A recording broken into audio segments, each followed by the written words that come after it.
Hey there, folks, and welcome to Starmetal Productions. And thank you so much for joining us today as we embark on another of our one-shot adventures. And today we are going to be heading into the world of D&D 5e with a little adventure. It's called the Museum of Curious Oddities.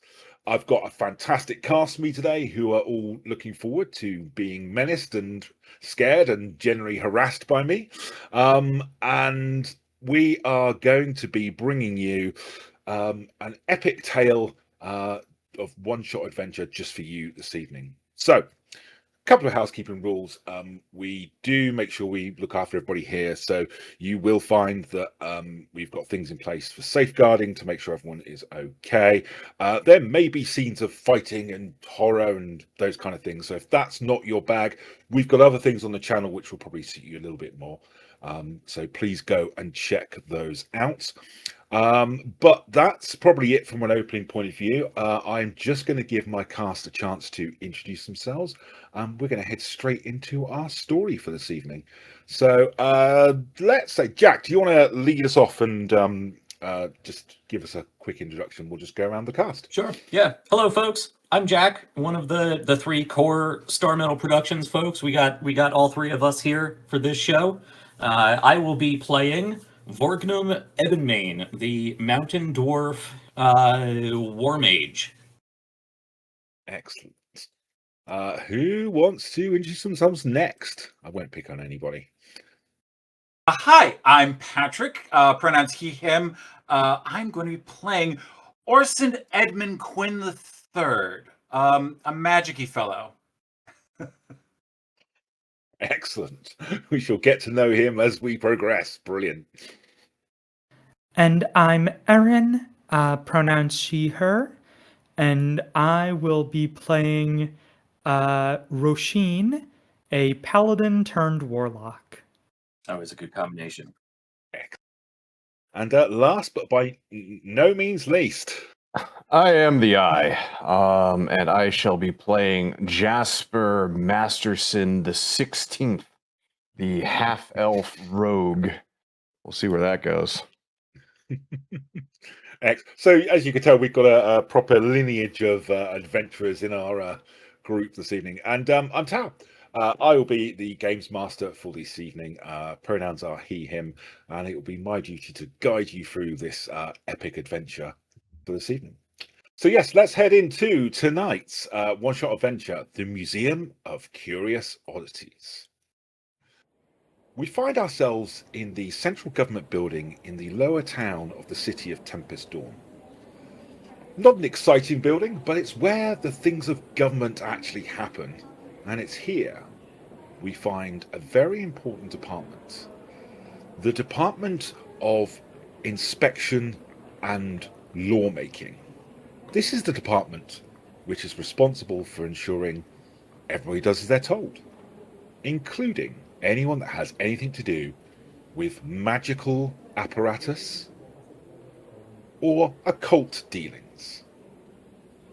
And here we find our four heroes sat in an antechamber, waiting patiently, as behind a closed door they can hear the sound of an argument, perhaps?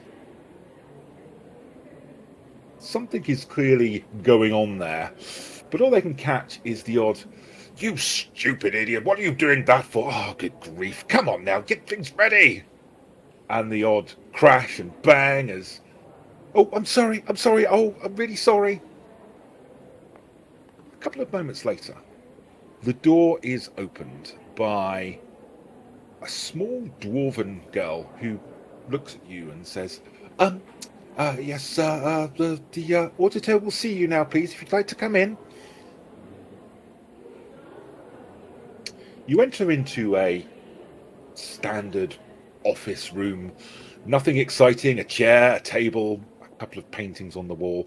And sat behind this rickety desk is one Erin Panradil. Human woman, hair flowing down to the back of her neck, a little bit grey at her temple. And she looks you up and down and says, "You're here to assist me this evening, I believe." Takes out a sheet of paper And just names, please, if I may. Vorgnum will walk over to one of the chairs I assume is provided and sit down with a bit of a groan. Vorgnum. Ebonmane.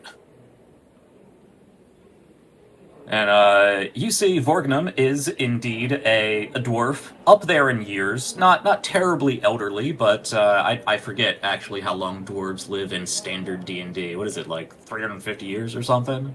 Yeah, Something about around there. there. So he's probably well into his second century. He's up there.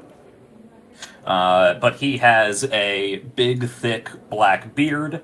He has this big, bushy, sort of black hair, almost mini Hagrid in style, if you can picture that, with a little bit more ornamentation to that beard, and he seems to be wearing a very typical battle mage blend of armored robe, I suppose. It looks like heavy plate has been woven into. Woven's not the correct term, but applied, added into his robes. A lot of it's not terribly gaudy or ostentatious, but it is a deep sort of dark royal blue with a lot of gold, silver accents, different brocades. It looks like, but it looks like this attire is quite old, quite worn. If you look closely, you can see where it has been stitched by definitely a non-professional clothing worker. I don't know what the non-gender specific of seamstress is. um, Femur. Person. Yeah. Seema, yes. That'll work, yeah. He has a halberd that I assume he has left leaning on the wall somewhere, and just has a few little satchels around him with probably various ingredients or baubles, stuff like that. Sits down with a groan, as I said before, sort of leans back, crosses his arms. And you see Erin kind of going through the scroll, checking through it. It's the wrong list. It is the wrong list. Get me the right list. And you see the dwarf go, I'm sorry. And she scurries off to the end of the room and comes back with a bundle of rolls and kind of trips, and all these rolls go across the floor. Oh, I'm so sorry, and picks them up and places the right one on desk. Steve, you're so useless. Here we go. Yes. Excellent. Thank you. And your companions. Who else have we got here? Yes. Excuse me. And this individual comes up between the other two. A very angular-looking individual, almost without any sort of fat whatsoever. Pale skin, heterochromia eyes. One being bright blue, the other being dark brown, almost black. He wears a top hat and a long trench coat that seems to be laden down with random objects of unknown quantity, or what they are is hard to see. Just various satchels and such hanging off of him. Yes, Jasper Masterson XVI. And he twirls his very red mustache that's over a pointed beard. Excellent. Yes. Okay. And who else do we have? Come forward. Don't be shy now. I'll go ahead and step forward. Name is Orson Edmund Quinn III. I think you've heard of me. So, I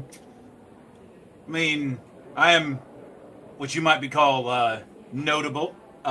It's this very lithe-looking fellow. Not a lot of meat on his bones.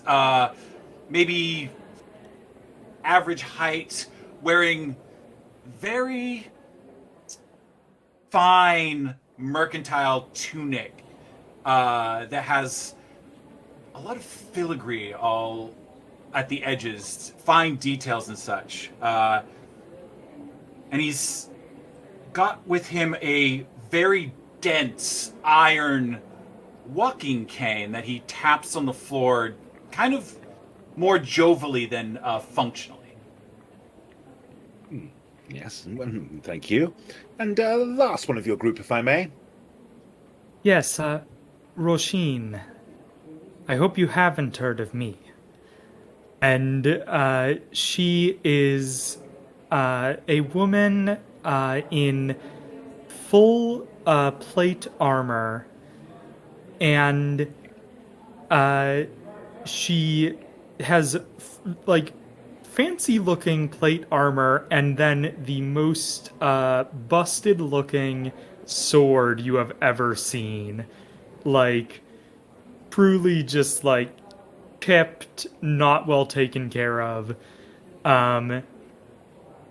And you can also see that she doesn't seem quite human. Probably the very golden eyes that give it away. Well, thank you all for coming. I do appreciate it. We will, of course, settle up once this small matter has been dealt with this evening. But just so you know, you are being employed by the city to attend me in my inspection of one Museum of Curious Oddities. There's a real pain in my posterior. We have sent several missives to them requesting entrance to inspect their establishment after a couple of incidents, I believe, which have been swept under the carpet. But no response has been forthcoming, therefore they are in violation of the city's code, and it is our duty to go and inspect this establishment to ensure that it is, safe. You are, well, you're my muscle for this evening. I'm sure there'll be no need for such services, but you never can tell in these kind of situations. I hope that you're all up to the task. I suspect you probably are, based on what I've been told about you and why we've recruited you. Dangerous artifacts of variable value and rarity. I mean, I think this seems right up our particular expertise. Oh, well, I mean, this is how it's billed. Whether or not that's actually true or not, I mean, you know how these charlatans can be sometimes. They'll tell you one thing and it's actually just a prop or something along those lines. But I prefer to be more cautious, especially as they have turned down my requests to visit. And that is why we shall be visiting them this night in a surprise inspection. Now, if you've got everything you need... It sounds like they're not complying, so what level of force are we talking about here? I am hoping no level of force. I am hoping we turn up, they see... Well, you are here as a precaution. We turn up, you look menacing, we get let in, I am allowed to conduct my audit, we go home, and I pay you handsomely from the city's coffers. This is actually legal, isn't it? Of course it's legal. This is my department. I am the law for this part of the city. It is my duty to ensure they are up to code. Just making sure. Everything's legal when you're the one writing the orders. You are enforcing the law. I can't be caught violating my parole. Oh, well, as we both know, this will be going towards your, what is the best word I'm looking for? Your sentence to the good member of the community. All right, then. Look, I'm sure there's nothing for any of you to worry about. It is just a precaution. I'm sure that the term you are looking for is community service, and as he's saying this, he pulls out a small dictionary. Yes, voluntary work intended to help people in a particular area, from the old common law text, indeed.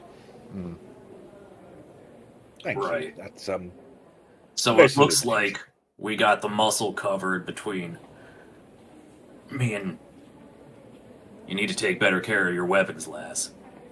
I'm hoping we can leave the investigating, as you say, to these wet noodles. Right. Don't worry about the weapon. It does what it needs to. Well, I am hoping that it won't be required, but as I said, I have been in this business for some time, and you never can tell. Now, if you'd like to gather your stuff and follow me, and as she Push off gets up from the desk, the chair with a groan and walk right up to Orson. I have to look up because I'm a dwarf. You're not going to be a problem, are you? Now, sir, I find offense in your statement accusing me of debauchery in this early in the game. I didn't accuse you of nothing, kid. It's been a long time since anyone called me sir. Vorgnum. Well, let's just say that I have found the righteous path, and that anything that does find its way into my personage... Yeah, you're going to be a problem. I walk out the room.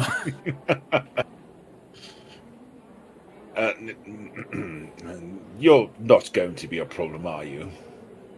Oh, Scout's honor, I swear. Excellent. That is what I'd like to hear. What kind of scout? You know, one of them fellas that go out in the woods and all that.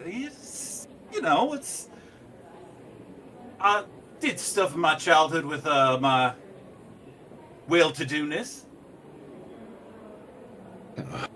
Going to be a very long night, isn't it? Right, come on, let's chop. As this like to follow me. conversation is going on, Masterson is writing down absolutely everything said in a little notebook. And you see, as Erin stands up, she very deliberately pushes the dwarven girl out of her way. No kind of care for her. Right.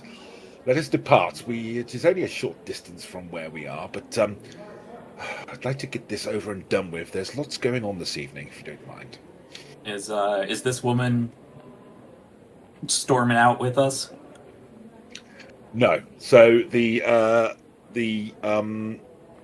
Sorry, Erin is coming. Erin is Erin male Erin, female Erin? Nondescript? It is male. Okay. It is male Erin. Gotcha. So this guy is leaving with us. Yes. All right. Yeah, I'm gonna take a gold from my pouch and just very inconspicuously just kind of toss it behind me at the dwarven girl. She kind of looks up at you, big eyes. I might turn and give her a little nod. We move out to the city streets. Time-wise, it's probably about 5:10 to midnight, somewhere in that region. It's a brisk evening. You can see the breath of coldness as you walk down some of the side alleys to avoid notice before you finally reach your destination. In front of you is a poorly maintained, very gothic, intended to be looking scary two-story building in the middle of a row of houses. It stands out because it has clearly been decorated to attract wonder and customers to come in and see the variety of things that they have managed to find. All the windows have been purposely blacked out, giving this illusion of untold darkness. And under each windowsill, you can see there's a very impressive gargoyle carved into the likeness of grinning demons staring down at you. The actual entrance to this property is a stone archway that looks to have been carved many, many years ago. And you can't help but catch the whiff of what can only be described as a charnel house as it drifts across the wind. Leaning against the doorframe, you find a warped-infested troll lounging, mismatched armor, puffing on the biggest, fattest cigar you have probably ever Scene.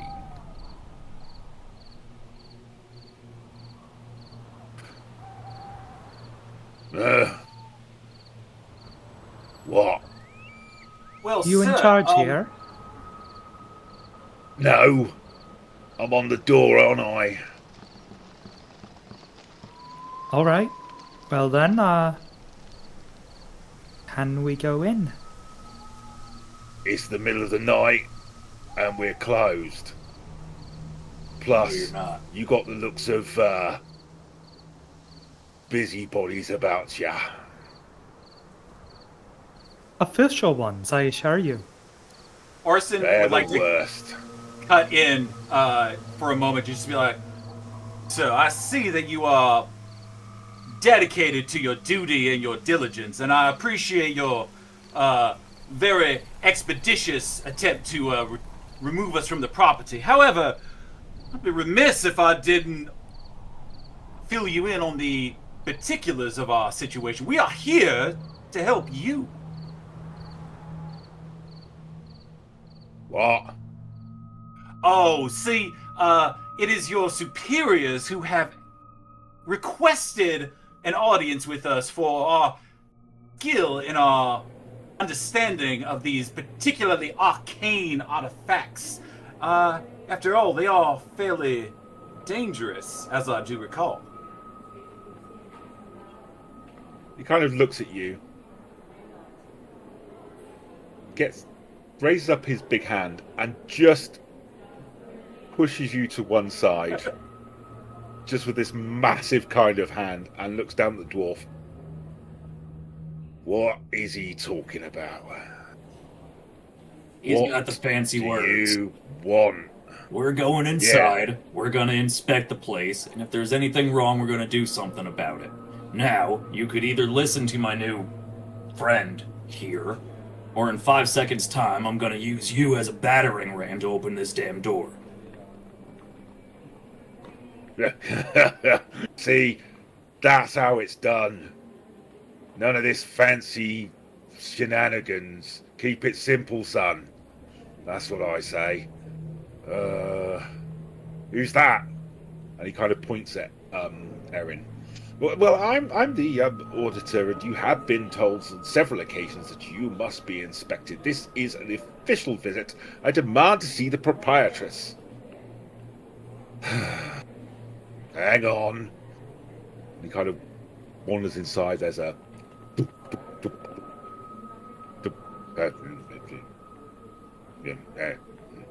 Okay. Dum. Please be cordially invited to enter the museum. The mistress is expecting you and will co-op. Push him out of the way and walk through the door. So, as we all filter in, Jasper will pull, as he for a brief moment he stops scribbling into his notebook, puts it aside, pulls out a pipe, and like I imagine the troll has the cigar just hanging at his side, Yeah. and he puts the pipe onto the cigar to light it, and then puts the pipe into his mouth and just keeps walking. excellent. Oh, yeah, I like that. That's clever. So, as you push through and enter, you are met by a hastily arriving elven woman. Tall, thin, very severe-looking face, greying hair, and as she approaches, she kind of looks you all up and down and just goes, I guess I really should have dealt with this before, shouldn't I? Yep. Well, it's ridiculous that you're coming this time of night, but I guess I don't have much choice. Look, I would just ask, I will of course cooperate in any way that I can, but please do not touch anything. Don't go poking around at anything. This is a, well, not dangerous place, because none of my stuff is actually dangerous, but some of the stuff here is priceless. If you'd like to follow me, I'll show you where you can see all my paperwork and inspect all the individual things that I have. As she Kind of finishes, gestures to Erin to Fawn. So what you see in front of you is this 30-foot long corridor. Bolted onto the walls are these fluorescent lights which seem to have little creatures in them which are buzzing around and giving the corridor sunlight. It's quite dim to create a moody atmosphere. There's a plush red velvet carpet that lines the corridor, but a layer of thick dust lies across the wooden parts of it, as if not many people come through here. As you progress, you see there are 4 marble plinths that stand 2 to each side of this red carpet, each with a thick glass box on the top of them. And at the very end of the corridor is a thick oaken steel banded door. And the mistress of the museum takes Erin and says, follow me, follow me. And you're left to kind of follow up as you make your way down the corridor. resuming his notes, Jasper writes, proprietor said that there is nothing dangerous. Note, lying to an administrator is punishable by, and he announces like what the punishment is, like out loud as he continues to write. Can I roll a persuasion check to like make her maybe be a little bit more forthcoming about what's in there? Yeah, absolutely. Yeah, of course. Please do. That's a charisma save. Okay. 13. So she definitely overhears your over-exaggerated whisper to yourself as you're writing in your book. I would never lie to an official. You have to be aware we have a reputation, and sometimes people take it for the truth rather than what it actually is. I assure you there is nothing here which is dangerous. I mean, we have a few wonderful exhibits on display, as you can see here, which kind of points to the 4 plinths that you're starting to walk past now. You know, these are a fine example of some of the things that we have collected over the years. And each of the plinths, you can see there's a tiny kind of plaque underneath them, which explains a little bit about what they are. Orson will step forward a moment. Oh, miss, I can understand the tragedy of gossip and hearsay that will spoil a perfectly good reputation. That is an atrocity, a travesty, absolutely. And I'll just caution, perhaps, that we are of the same mind and that there are things that we could bring to light that you would perhaps wish to know yourself. After all, you are a person of knowledge and book learning. If we were to come across something, we would be more than happy to give our expertise, per se, on this particular artifice. Well, that's very kind of you.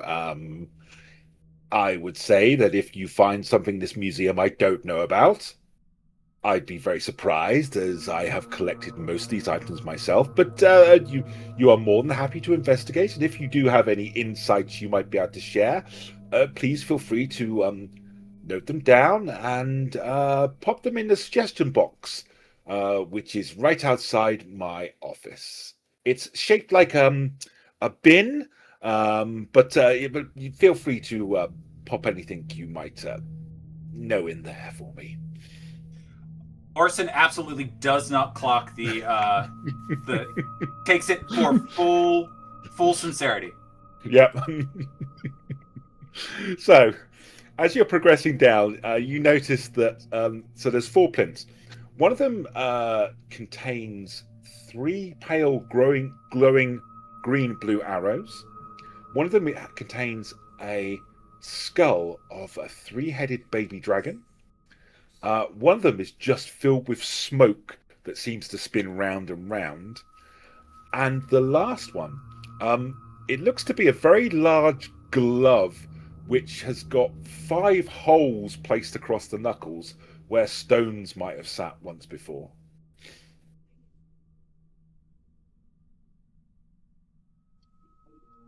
Is the skull of a 3-headed baby dragon, is it like just a single skull, or is it 3 skulls? It's basically a single skull, but it's got 3 separate heads to it, essentially. Ah.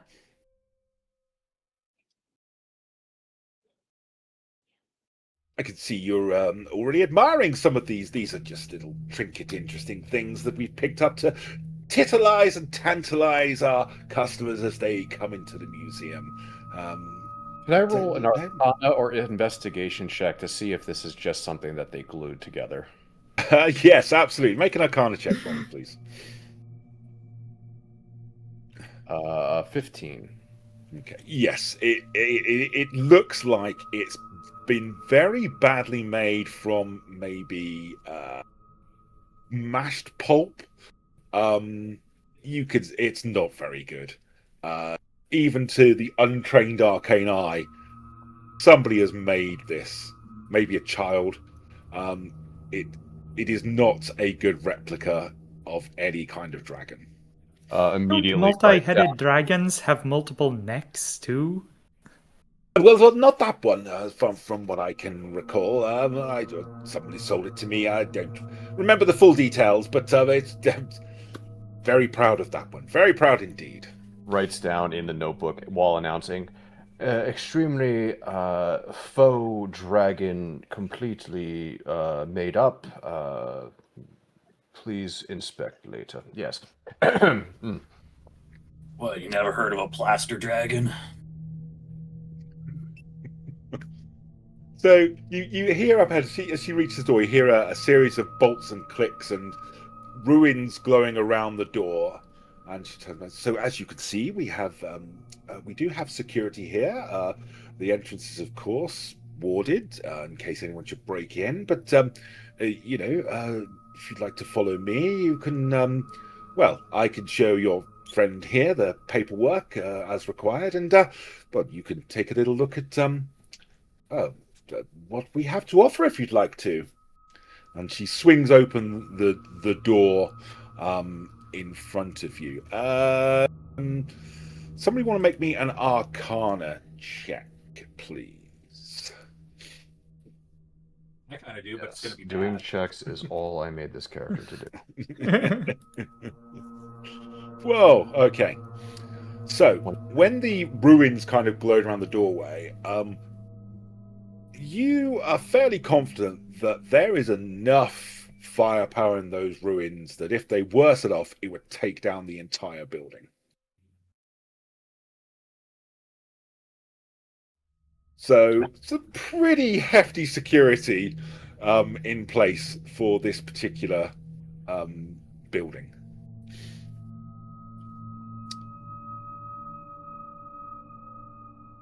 As the door opens, you are led into what can only be described as the main showroom. A little title above the door calls it the Room of Maligned Creatures. There are, in the center of the room, these 4 clear glass tanks, which each have something different inside of them. It's quite warm and stuffy in here. The red carpet, which is a walkway around the actual room, looks well trodden and doesn't look like it's been replaced in many years. A thin layer of dust obscures the contents of these 4 big kind of containers, and by big, I kind of mean that they're probably a good 6 foot long and maybe 4 or 5 foot tall. At the far end of the room, is maligned a fancy word that means imaginary? No, it means poor creatures which I have rescued to give them a better life. That's not what that means. Of course. Well, it's all semantics, isn't it? At the far end of the room, you can see there is so on the northern wall, there's a door which seems to lead into an office. And then on the right-hand side of the room, you can also see that there are two doors which lead further into the building itself. And now, as you've entered the room, you can also see there are three more cylinders at the far end of the room, which rather than kind of lying on their side, these ones stand up. Again, similar kind of size. And the mistress says to Erin, if you'd like to follow me, I'll show you all of the paperwork, documents, signatures. Everything is above board, I can assure you, and your friends can have a bit of a wander around if they so wish. And but please, as I said, be careful with what you touch. It is quite breakable. And they start to make their way up to the office, leaving you. You want me to accompany you, boss? Oh, no, it'll be fine. There's only paperwork in there. Just keep an eye out for anything that looks dangerous that we might have to impound. As they say that, I look back towards the massive explosives. I mean, this presents us a very generous opportunity to perhaps enlighten ourselves, for we are in a place of learning, are we not? I think I will survey the exhibits, see what I can absorb into my psyche. I'm not sure any actual facts have found their way into this place. I think facts are less about presenting themselves and more about feelings you have on the situation. I think that's the opposite of true. Orson is going to proceed to prod the glass cylinders with his iron cane, tapping it. And so you have to wipe away. So effectively, there's this thick layer of dust across them. So you would have to, in order to see what's inside, you're going to have to wipe away the dust that's on there. He has gloves on, so he'll wipe the thing off to make sure he can see. So this is the first one that you come across, one directly in front of you. Inside is what can only be described as a very poor attempt at taxidermy. It's the body of a wolf with a dragon's head that's been superimposed upon it. And it just says underneath on the plaque, creature of unknown origin. All right, perhaps I was a bit anxious to find something, and I have been duly provided this is more of a nuisance than it is a worthwhile venture.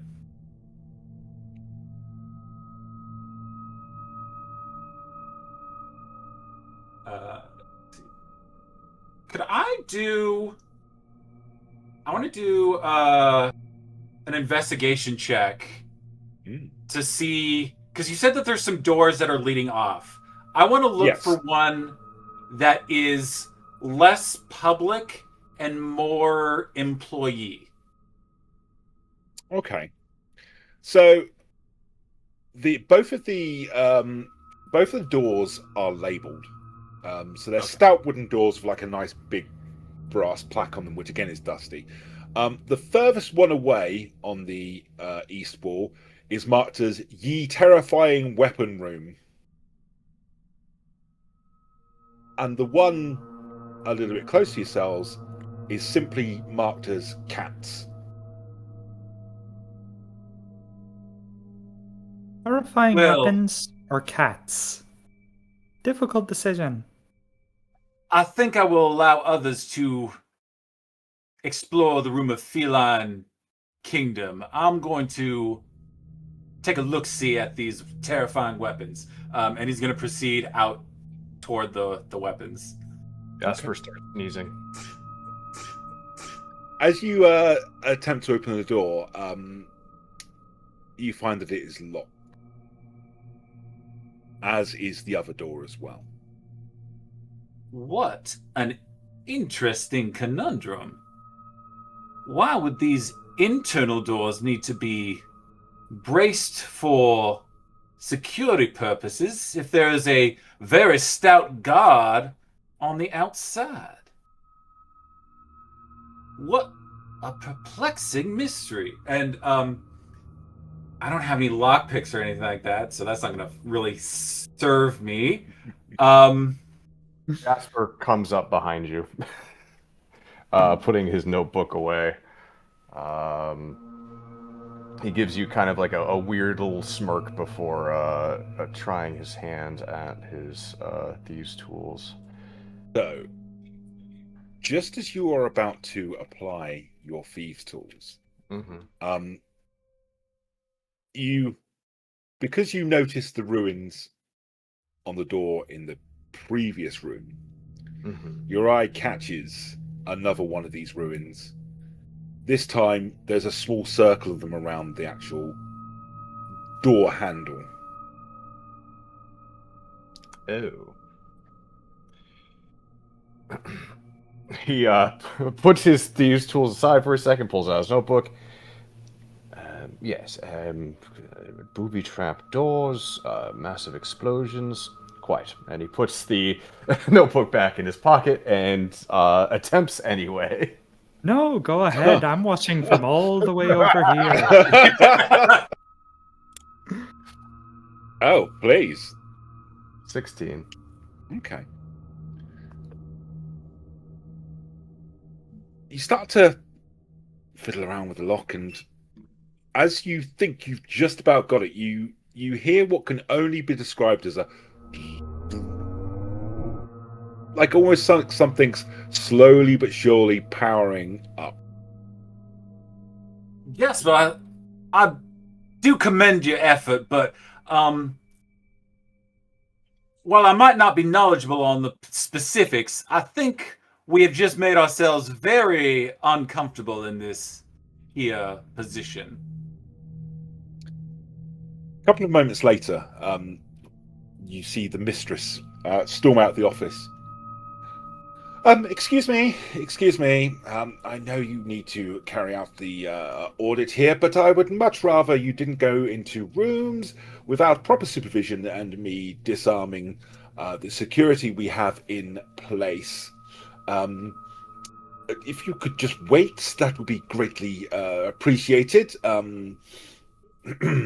I'd much rather you weren't poking around in things until I can show you what's what. Why, I absolutely agree with you. That is a fantastic idea, and we should enjoy these exhibits here as they have so much to offer us, such as how to concoct a creature out of adhesive and willpower. Oh, well, you know, yes, but have you seen this? And she points to one of the longer glass tubes. Do have a look at this one. I think you will be extremely impressed with this one. Oh, I'm at the edge of my seat. And he will tap over to the glass. And inside, there is a grey, small kitten wandering around. And the plaque underneath reads, "Unknown creature, but thought to be responsible for the destruction of the Honrith Empire." Now, that's a cat, right? Well, certainly what it looks like, but you mark my words, it's something much more terrifying than that.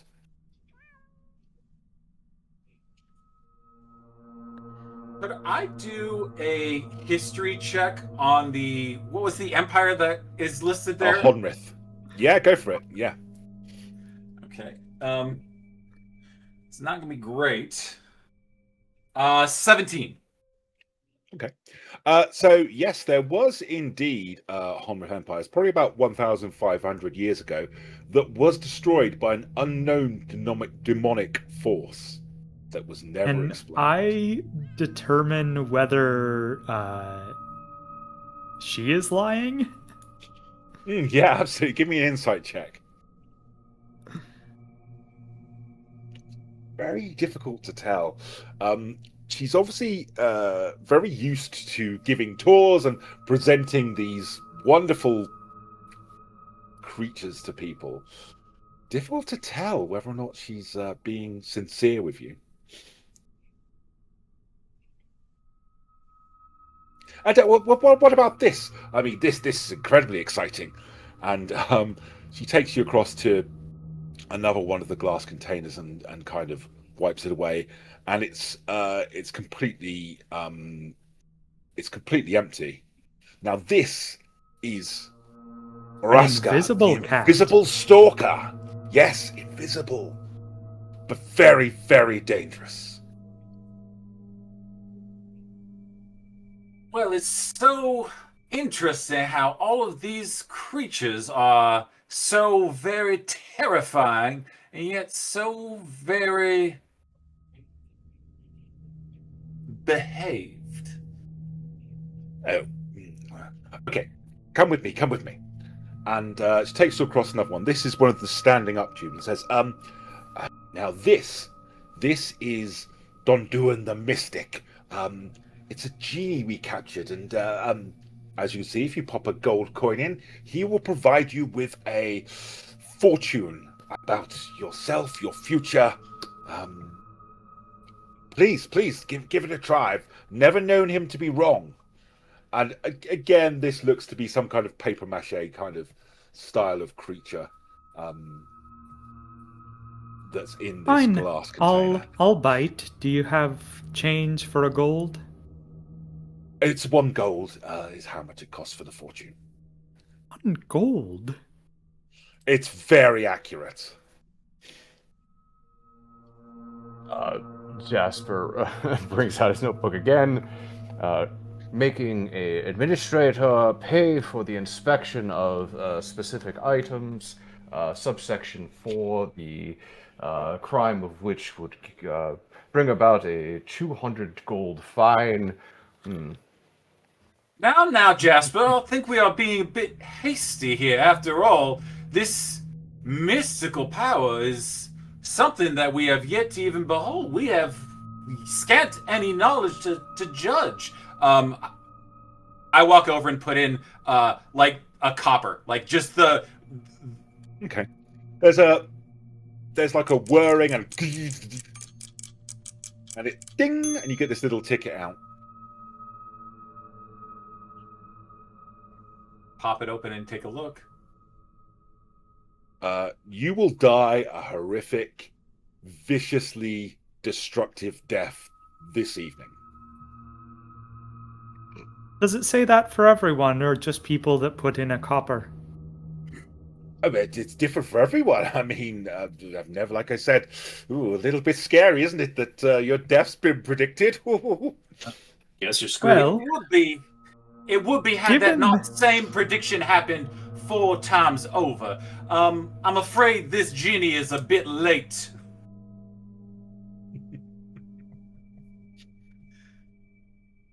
also, the only thing we're doing this evening is inspecting your museum. So, does not bode well for the inspection. Well, I don't know. Maybe you're going off and doing something else afterwards. I don't pry into other people's private lives. Okay. Now, this will impress you. And she takes you to one final container. And she looks at you, Jack, and says, Now, you're a fighting man. This will definitely interest you. I'm still sitting on a bench over on the walls. I am too old Please, for this shit. no. Honestly, you'll appreciate this. Go up and have a little look. Go and have a little look. Gets up with a creak. All right, what nonsense is this? Upside down cow fetus? As you wipe away, there is a slam against the glass, right where your nose is. And what you see is this humongous face, body of a gorilla, black fur matting its chest. It's got long white streaks of fur across its eyes. Instead of arms, it's got two green-grey snakes which are writhing around as it's attempting to get at you from inside this cylinder that it's trapped in, just hissing at you. Now you see this, I told you, this is a parasyth, very vicious, very dangerous, but completely safe and locked away, and nothing for you to worry about. But look, I mean, I told you we have some of the best exhibits here. So I assume you have all the appropriate permits for all of these fantastical, Yes. terrifying, dangerous critters. Absolutely, of course. You know, your colleague is checking through those right now. Sure. And at that moment, you see Erin walk out and walk up and go, why is there a letter in here addressed to me in amongst your files? I'm very curious as to why you're getting my correspondence here. And the mistress kind of goes, but I have no idea. Absolutely why there'd be something for you there, I don't know. Must have been one of those dangerous post pixies. Oh yes, very dangerous. That does happen from time to time. I'm fully aware of that. And Erin goes to kind of open the envelope. As she lifts up the lid, there is a sulphurous puff into the air, and you see the outline of, for magic users, you would notice what looks like a magic mouth message, and a voice which you've heard only fairly recently speaks out. It's taken a while for me to set this up, and you realize it's the voice of the dwarven girl that you heard from earlier on in the night. But I'm sick and tired of the way you've treated me. You're nothing but a bully, and, well, let's just say I made sure that tonight you are going to get your just desserts, and I will warn you and take over your position. But well, this is the end for you. A couple of seconds later, there is a explosion of light and sound. For a couple of moments, you're all stunned. And when everything settles down, you can see the mistress looking around, panic stricken across her face. No. What have you done? What have you done? I think it's what you've done. You're the one stealing mail. That's nothing to do with me. What?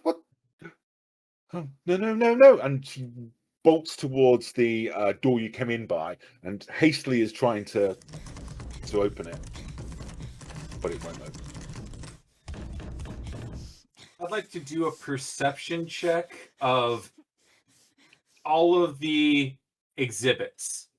Mm-hmm. I got a 17. Cool. What you now notice is that there is a distinct lack of magical energy that you weren't necessarily aware of before, but things like the little creatures that were powering the lights have all powered off. the ruin that was around the door, you can see that the energy from that has drained away.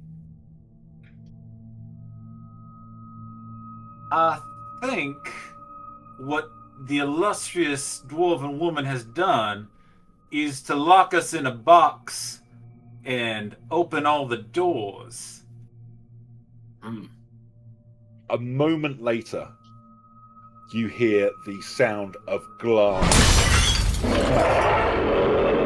And as you turn round, the creature which you had just been inspecting crashes through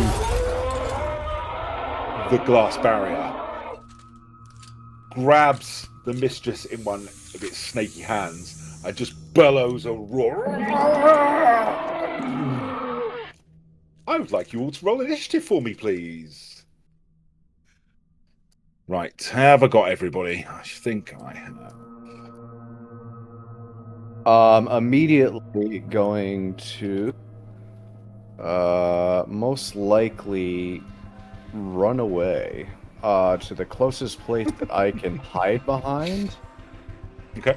And I'm going to hold my action for when someone approaches the creature to distract it, so I can shoot it with my sneak attack. Okay. Is this the gorilla snaky arm Yes. thing? Am I right up Exactly. next to it? You are indeed, yes. Okay. Oh, there's already a person next to it? There is, yes. Well, then in that case, I'm going to bonus action Yeah, hide. yeah, no, go for it, go for it. See if I can get advantage on this check. A 16. That is a hit. Is that high enough for being stealthy? So, because somebody is in direct combat with it, although not yet, you can apply your sneak attack. Awesome. Do I get advantage because it does not see me? Yes. That is a 22 then. Yep, that's a hit. So apply all your damage. Ooh, That's 18 damage altogether. 18 damage. Marvelous. Okay. So excellent. Okay, so and so that means then, Erin, you're up next. All right. Rosheen will rush up to it, and she takes out her super battered sword, and then you see the holy symbol on her shield begins to glow, and the sword sort of pulses with power, and I am going to cast Booming Blade. Nice. Oh, Ooh. well. So, as you rush up to take your swing at this colossal, strange beast, If you want to break this sword, that is fine. I wouldn't be. I'm not quite that mean, but unfortunately, what you didn't take into account was, as you tried to take your swing, was that the glass which had been sprayed across the ground caused you to kind of slip a little bit. So you kind of skate on a piece of glass, and you are prone and take 1d4. So you take 3 piercing damage as you get a chunk of this glass in your arm, and yeah, you are now prone on the floor. Oof. Okay. So Jack, did you roll a 12? Yes. Yes. Okay, so you're up next. Okay. Yeah, well, I'm right there, and I was going to do the exact same thing, a booming blade. Yep, excellent. Let's see Go if for I it. fare any better. Ooh, 19. yeah. Absolutely. I mean, you're literally on top of this creature, so your blade slashes out. Excellent. Okay. 6 slashing, 6 thunder, and if he moves, he goes boom. Amazing. Okay. So you can see that there are already chunks coming out of this creature's side from the arrow that stuck into him and this blade which has been plunged into its belly, roaring tremendously. In one of its snake-like arms, it's got your auditor Erin holding on, and with the other it now turns to the 2 individuals that have been attacking it. Let's see. So, yes. Jack, you see the other arm whip round and try to smash into you. That's a 9. Smack it out of the way. Yeah, I'm assuming that's a miss. And then Erin, you, as it kind of swings round, you see the teeth at the end of the snake arm start to lash out, and it tries to take a bite at you. And as you're prone, I get advantage. So that's a 17 to hit. Nope. Ooh. My AC is 20. I'm wearing full plate.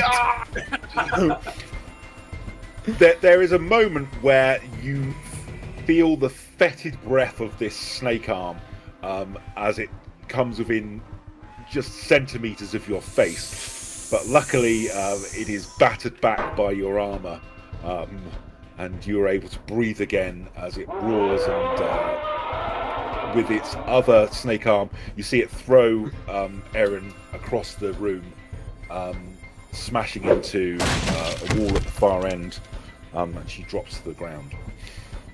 Pity, I was actually just looking up on the 5e rules how much damage using an auditor as a weapon would be. So, Orson, you're up next. Orson has like a moment of panic because he heard the glass shatter, and he's not sure how much glass he heard shatter. So he thinks he only has like kind of one opportunity. So he's going to run over to Ye Terrifying Weapon Room and try the door again. Okay. You manage to get over, and it does open. He's going to close it back and keep that to himself, and then gonna just point a firebolt at the giant snake monster. How dare you, sir! And gonna take a shot at this. Yeah, go for it. Oh, does a 12 hit? A 12 does not hit, unfortunately. No. Summons up like a the trail of firebolt that just like zings across the room and bounces off something, and then it's just gonna duck behind a corner. Yeah. Or you can see it kind of, it almost ping balls off of some of the plinths and just, and then just fades to nothing. Okay, back to the top of the round then. So the eye, I believe that's you. What would you like to do? Jasper is moving from like area to area behind different like things that he can hide behind, always keeping moving, never being in one spot at once. So I'm going to roll another hide check to see if he can keep stealth. Yeah, no problems at all.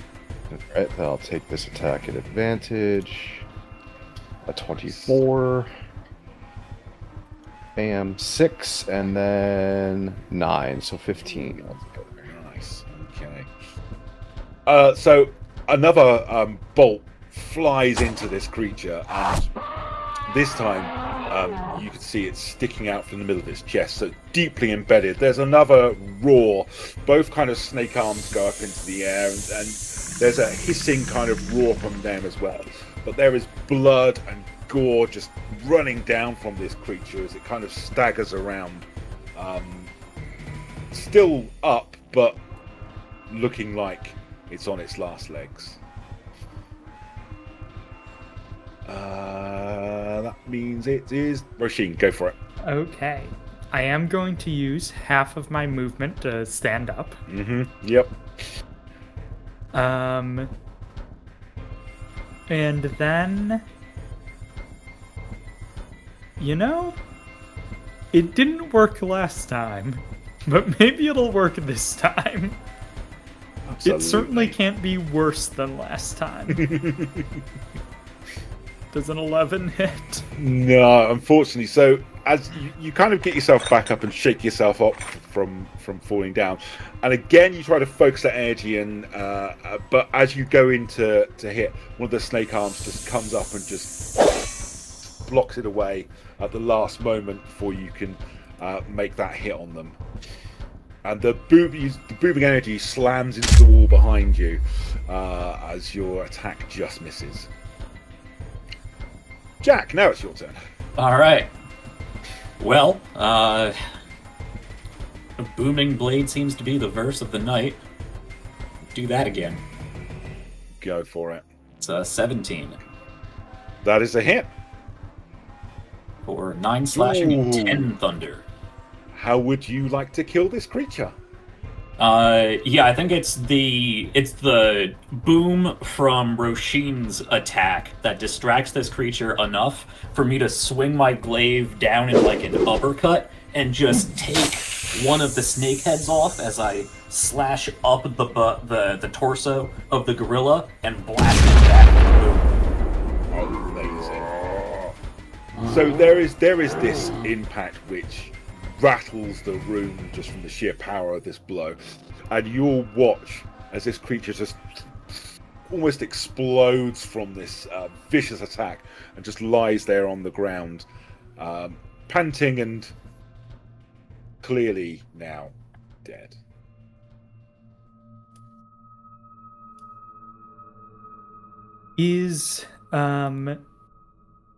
Has the curator escaped, or is she still trying to get out of the room? So at the moment she is slumped at the door looking at everything that's going on. Rosheen is going to walk over to her and say, "All right, time for a straight answer. How many of these are real?"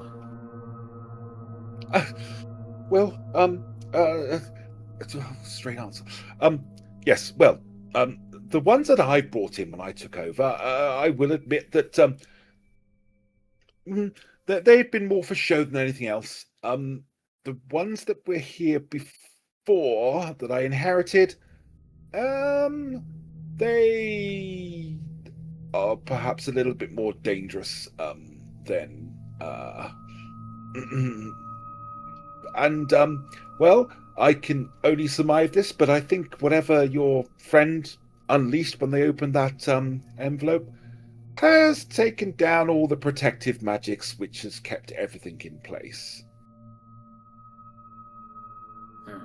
What a troubling development, and I would be remiss if I did not offer my services in securing this now wild environment from dangers beyond the pale. We're all going to die here. Speak for yourself. Well, okay, I'm going to die here, and you're all going to die here as well, and it's really bad. And I mean, we can't get out. Look, the museum. Once something like this happens, the museum goes into lockdown. We can't get out. We are trapped in here with these things. All right. How do we lift this lockdown?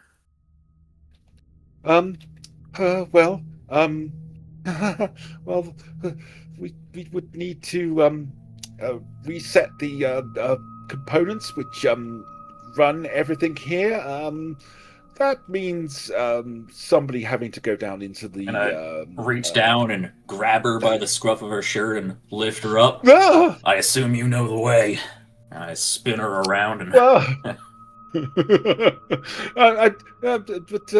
well, yes. I mean, I've got a map. If that's any help to you at all. yeah, right now you're looking at accessory to murder, unsanctioned collection of dangerous beasts. And you've made me real mad. I well, I.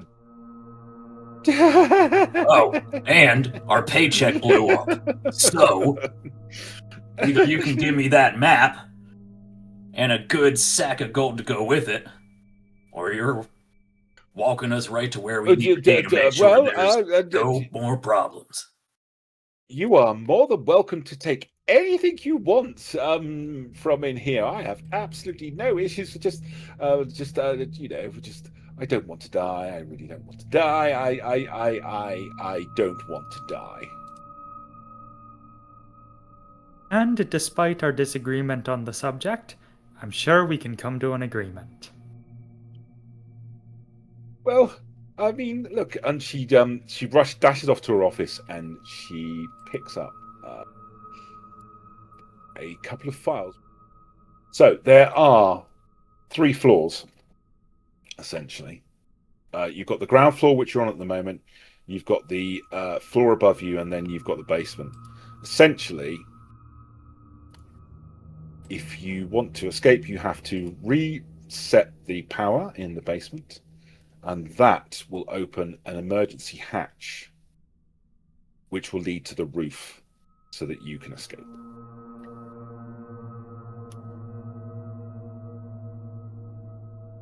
Well, it is we are definitely certainly in a mixed situation. However, your composure in this situation would be most appreciated.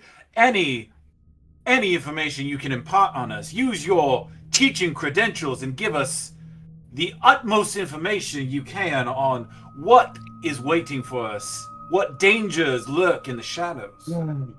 Well, the truth is, I don't really know.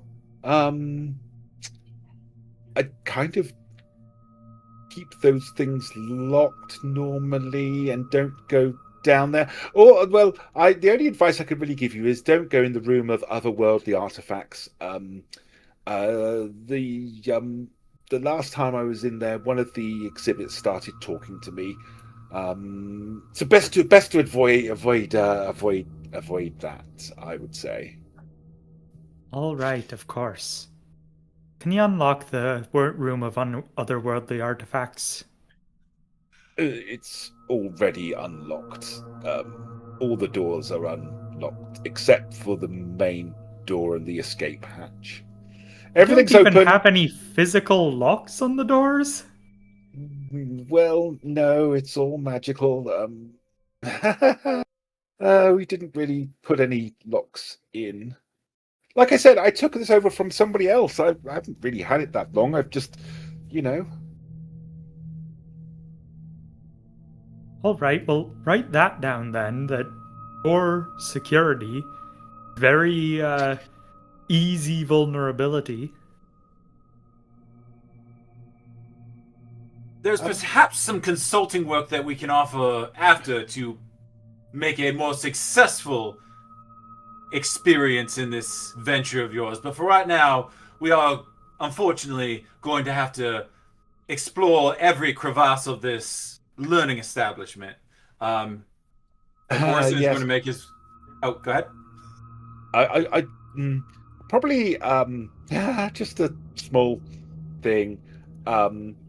I wouldn't take too long to reset the crystals in the basement, because Well, just a small thing that I didn't put in, was put in before I took over.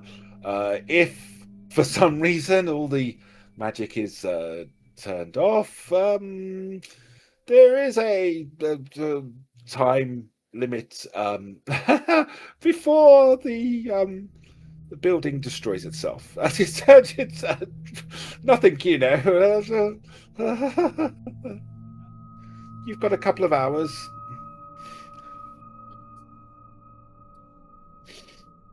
All right then. Let's go down to the basement. You can come with us, or you can stay here. I'm staying Miss here. Rosheen. There's absolutely no way I'm going anywhere else. I'll stay here, and I'll keep an eye on things here. I rather meant you can come down and be helpful with people who are heavily armed, or you can be here on your own and get eaten by some beastie. It's not much of a choice, really, is it? Okay, well, I'll do my best to help. But well, you know, and you can see that she's clearly starting to lose her grip on what's going on.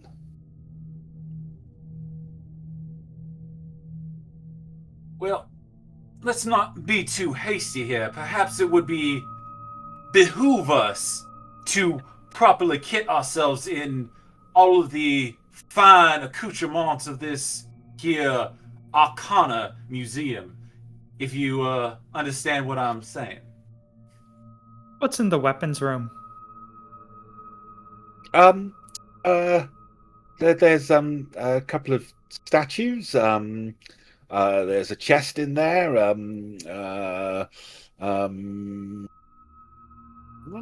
Doesn't sound like That's about. Are there weapons that we can use? No, I don't think so. I don't know that much about You are this place. so I only took over bad at recently. this. I tend to just stick in here and tell people about the things that I bought. Oh God, what have I done? He just starts crying hysterically.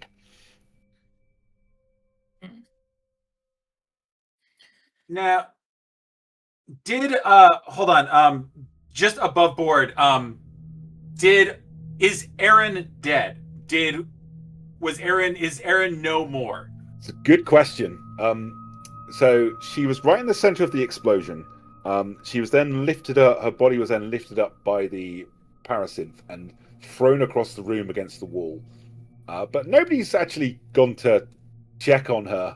I've been waiting for a break. I've been waiting for a break in the conversation to do exactly. Sorry. Yeah. So I mean, Jasper's been Should over we- there the whole time. Okay, we'll say Jasper did go over to investigate.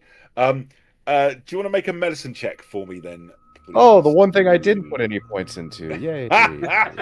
Oh, but I got a crit. Okay, so it is. He, I should say, is unfortunately no longer with you. But Tal, I rolled a crit, so that means that I. Oh, well, that means you can definitely tell that that he is no longer with you. Oh. Can I put like another heart or something in there? Never mind. That's not how that works. You can hear the last dying breath of stupid girl. Jasper will stand up, pull out his notebook, audited deceased, and he pulls out a pocket watch. 11:52. I'm gonna walk over and start rifling through pockets. Okay. You find there are 2 potions of greater healing. and a small dagger, but that's about it. Does the dagger look significant in any way? Any reason to believe it's magical or? No, it just like it looks like it's a weapon of last defense, because they were relying on you to protect them. Coin purse? Yes, it has 3 gold pieces in it.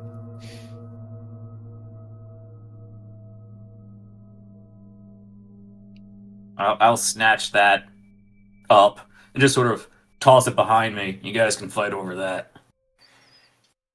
I guess we can ask for our pay from his assistant when we get out of here. Shouts of jubilation. 3 gold coins. All right, I'm going to. I gave that poor girl a coin.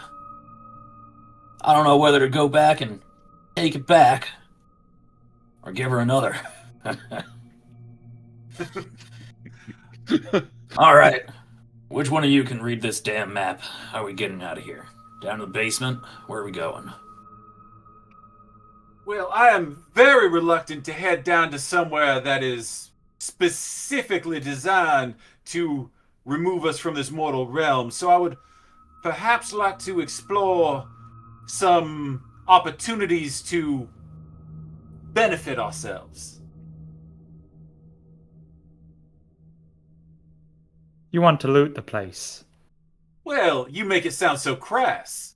And he is going to move over towards the weapon room.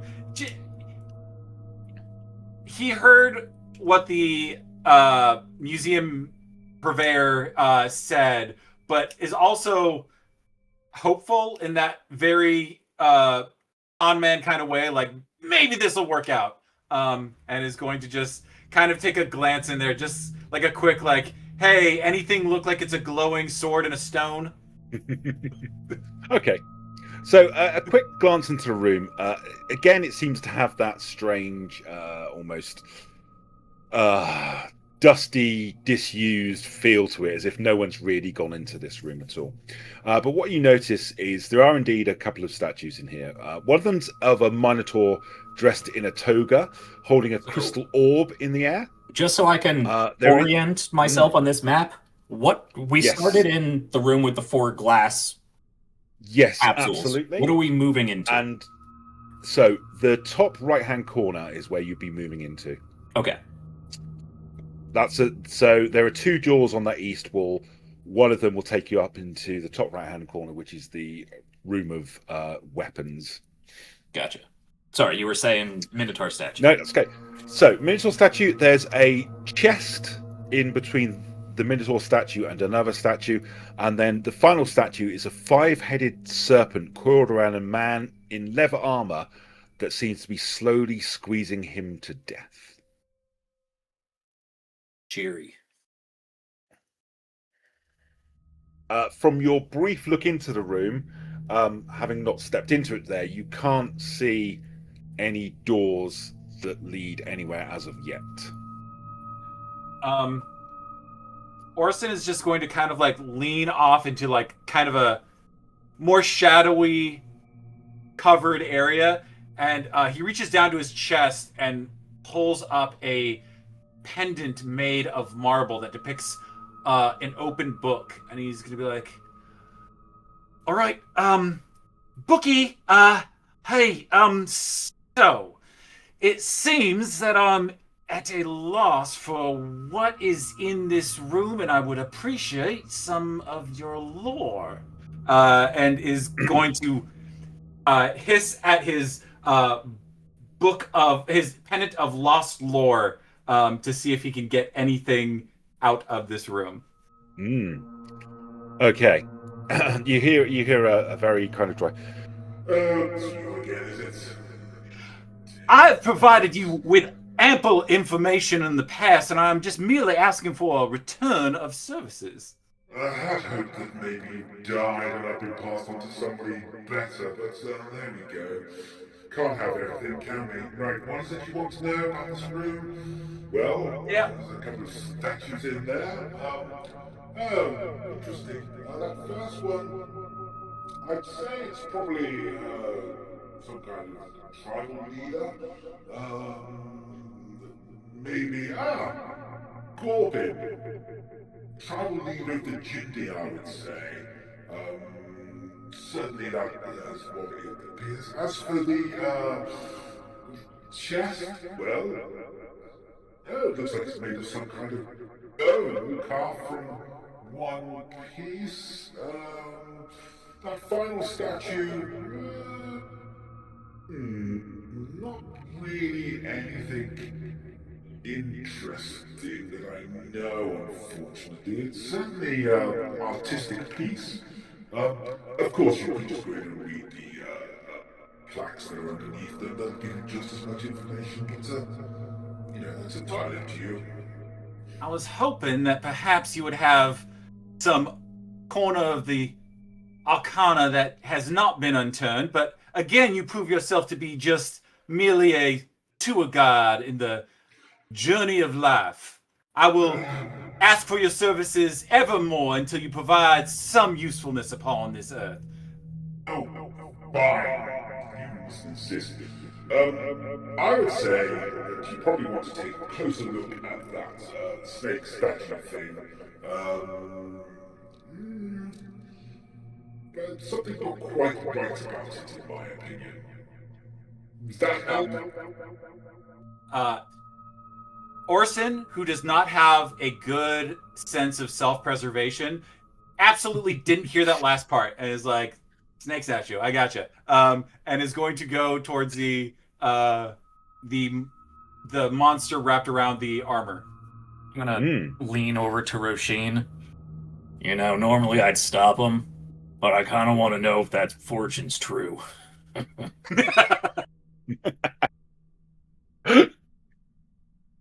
Yeah, I think I've basically given up on sense for the evening. As he's going to approach a thing that he very much should not.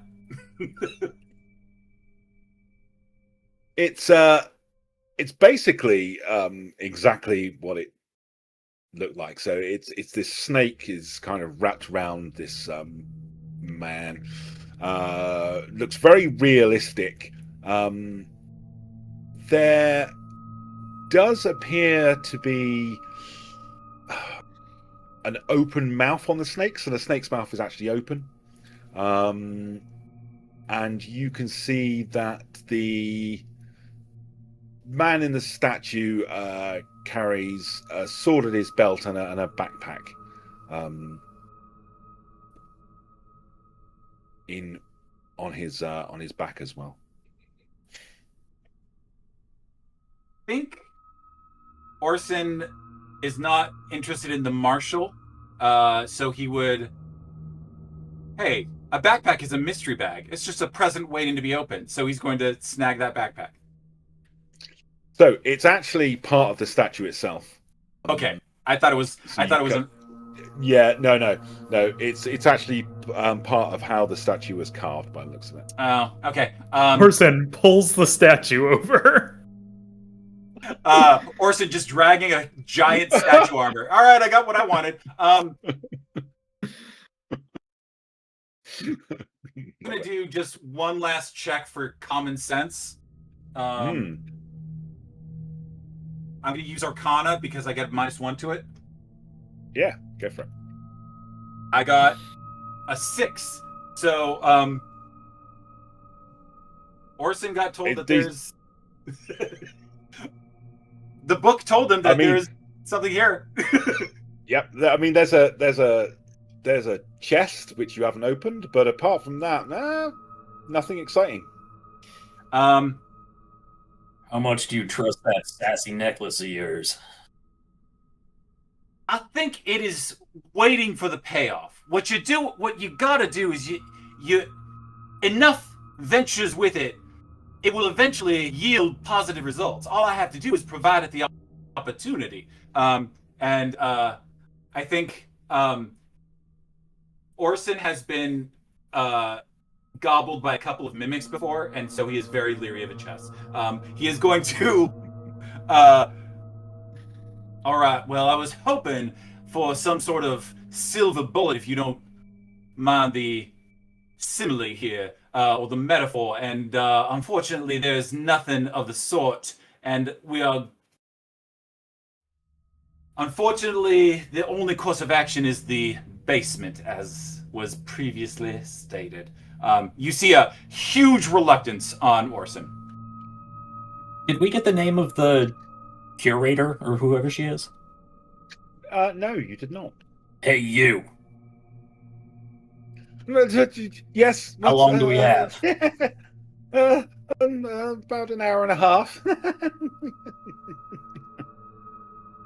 We're not going to make it.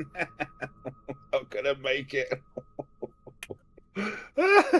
Well, if you think it's worth it, I could draw a little rune about the place and see if I can find what's going on, but it will take me 11 minutes and we're on the clock. You know, though we are faced with the danger, sometimes the best course of action is to submerge oneself and hold your breath. You're gonna hit it with a rock? Yeah, sure. Orson will just pick up something and, flick it at the statue. Okay, which one? I think he got told about the snake statue, but he's looking at that orb as something that could be possible. So he's gonna flick it at the Minotaur. Let's go. Okay. You flick it, you hear a ding, ding. Nothing happens. Now he's getting upset, and he's gonna flick it at both the chest and the these wastes of time and space. Nothing more than lights and shadow sprayed upon a fog that is nothing more than fools. You talk too damn much. Move along. Do you have a key for that chest by any chance? I've never opened it. It's all so bad. It's all so bad. Okay. Orson is not bright. He's gonna grab the orb. Okay. It comes off in your hand. Could I do an Arcana check about it? Yeah, absolutely. 4. It's nice and shiny. Drops it to the floor. Moves on. He's gonna He just touch goes the chest. Yeah. Gonna try the chest. Jasper didn't do much better. No. Yeah, I mean, this orb is. It looks fancy, but nobody seems to have an idea as to what it actually does. The chest is not locked. Oh my god. He's gonna fling it open. Okay. As you fling it open, nothing happens. Now, this is the first good turn that has happened, because usually these things snap me up and I end up being chewed up for a minute. So,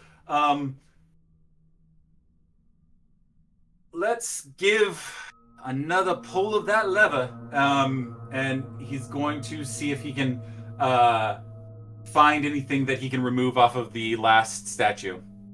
Oh, okay. So you're not looking inside the chest then? Just to clarify, it opened. No. Okay, fine. Then I'll take a peek inside the chest to see what.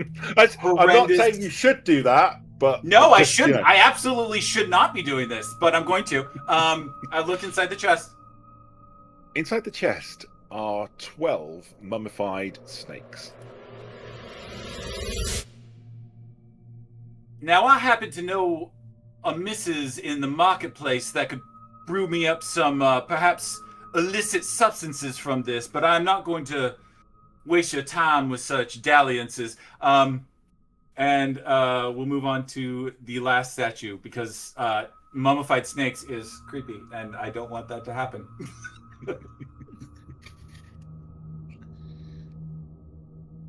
So, looking over the statue, the only thing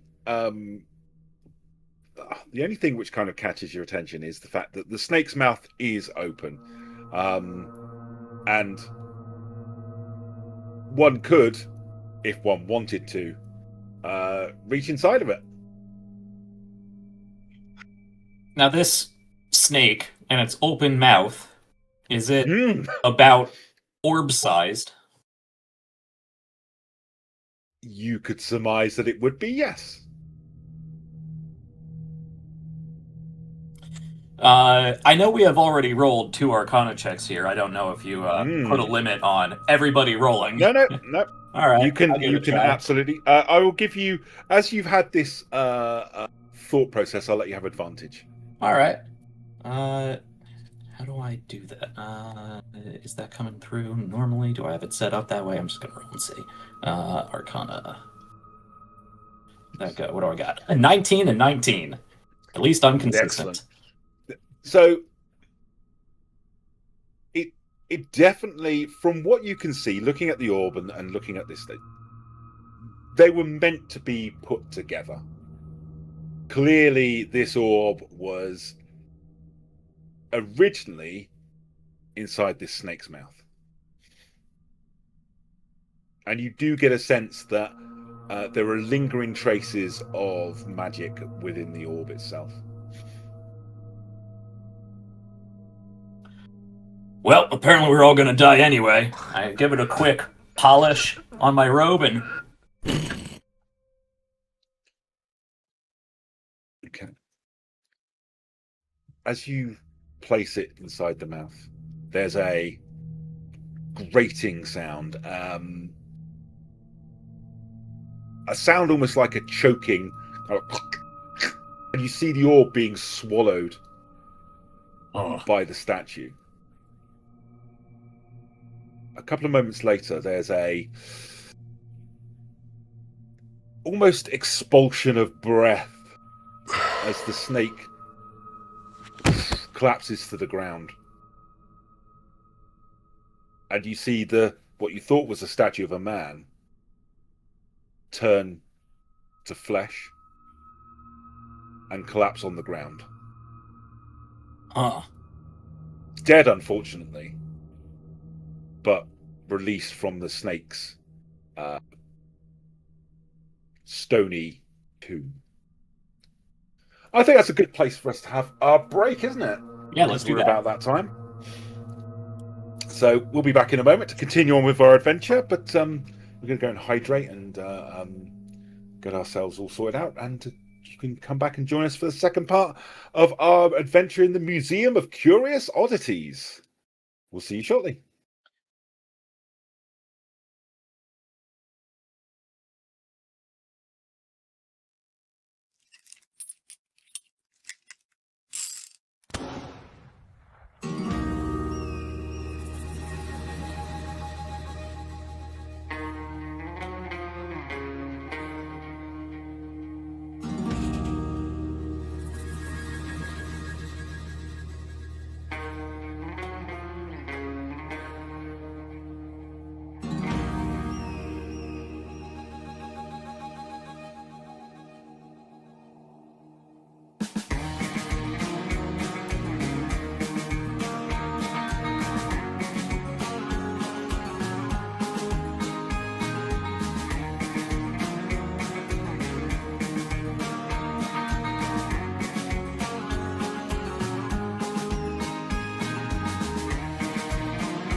Hey folks, and welcome back to the second part of our game this evening in the Museum of Curious Oddities. We have just left the group and come back to find them standing over the body of a man that was previously a statue with a snake around him, now lying on the floor, human but dead. What would you like to do next? Hey kid, backpack might be a little more pliable now. I reach down and I pull the sword off the dead guy. Okay. It's a nice sword. It's nothing special, but it's still a nice sword. Hey Rosheen, want an upgrade? I'll take anything. I'm reticent to rifle through and purloin the belongings of a dead man, but here I go. And he's going to go through the equipment of the deceased. So, inside the backpack, you find a couple of diamonds worth 100 gold pieces each, a set of teeth on a necklace, and a brown leather fingerless glove.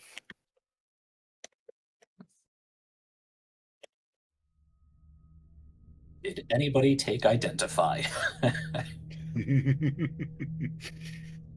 No. Okay. So, as you look them over, there's each of them has a small tag attached to them. So the brown leather fingerless glove has got a tag that just says "Wear me," and the set of teeth on the necklace has got a tag that says "Eat me."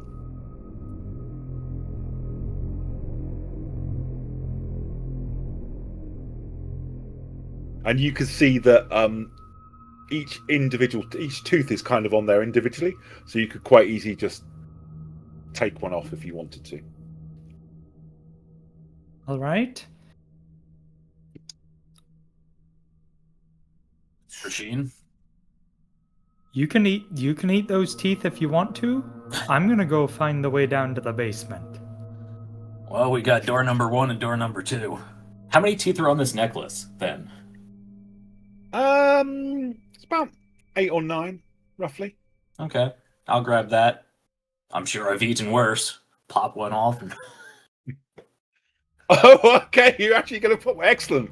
Do I grow really, really Okay. big or really, really small? I would like you to. Can you roll me a d8, please? Okay. Sure. Yeah. I will also remind you, if this is relevant, that dwarves are resistant to poison, but it doesn't sound like Yes, what we're doing. very true. Yep. All right, 1d8. 8. So Okay. either really good or really bad. So, as you swallow the tooth, you kind of like your mouth feels a little bit numb, and kind of prodding around, and you notice that your incisors have lengthened, Huh. and you've now got what can only be described as vampiric fangs.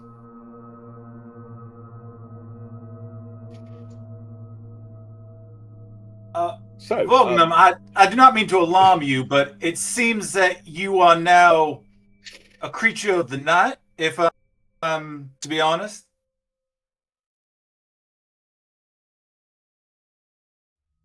Right.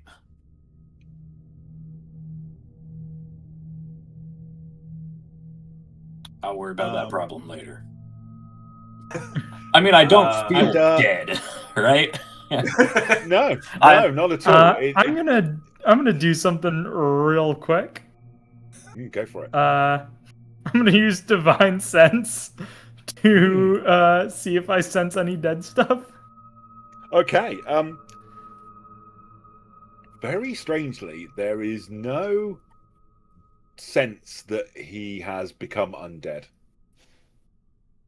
Well, It appears that these fangs are just a growth, if you like.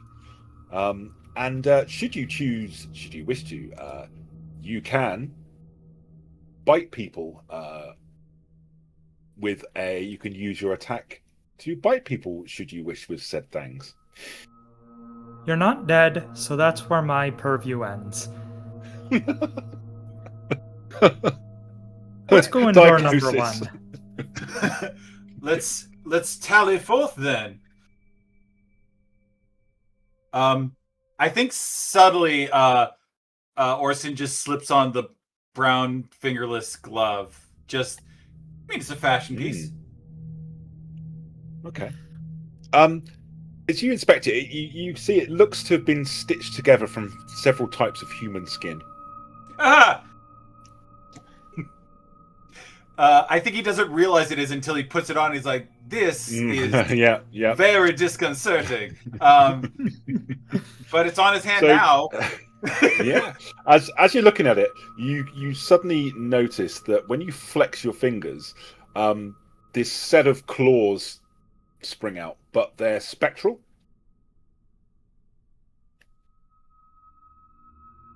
So essentially, you have the ability to make an armed attack, but with these spectral claws. I'm sensing a theme. I'm gonna flip this guy over with my foot.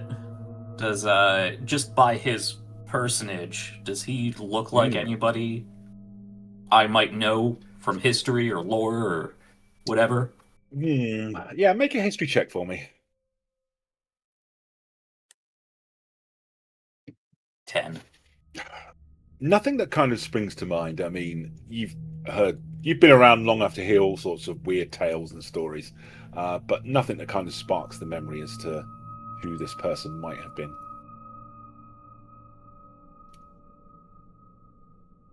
Well, pour one out for the departed.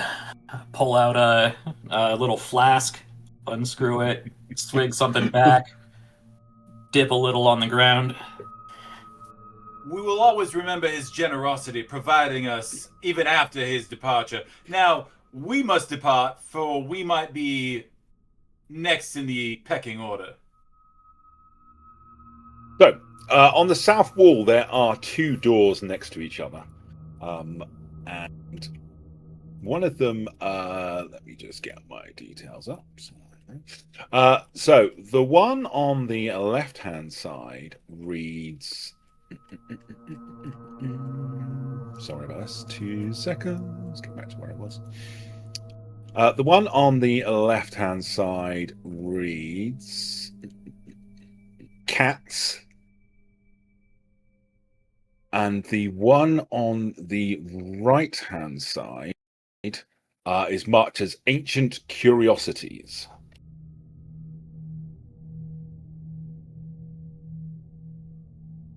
Rosheen's gonna go into the ancient curiosities room. Excellent. Okay. So, entering the room, you can see this resembles what you would think of as a classic wizard study. There's less dust in this room, but there's a strong smell of spice and chemicals heavy on the air. The walls are covered in shelves of books and scrolls, and in the center of the room, a circle has been painstakingly etched in gold, silver.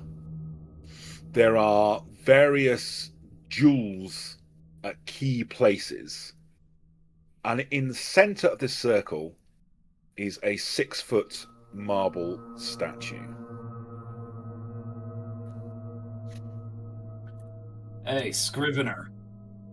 There are also 2 doors in the room. One you've just come through, and a door to the south. Hey, Scrivener. This might be up your alley. What would you like me to do? Oh, it's got a bunch of books and scrolls and...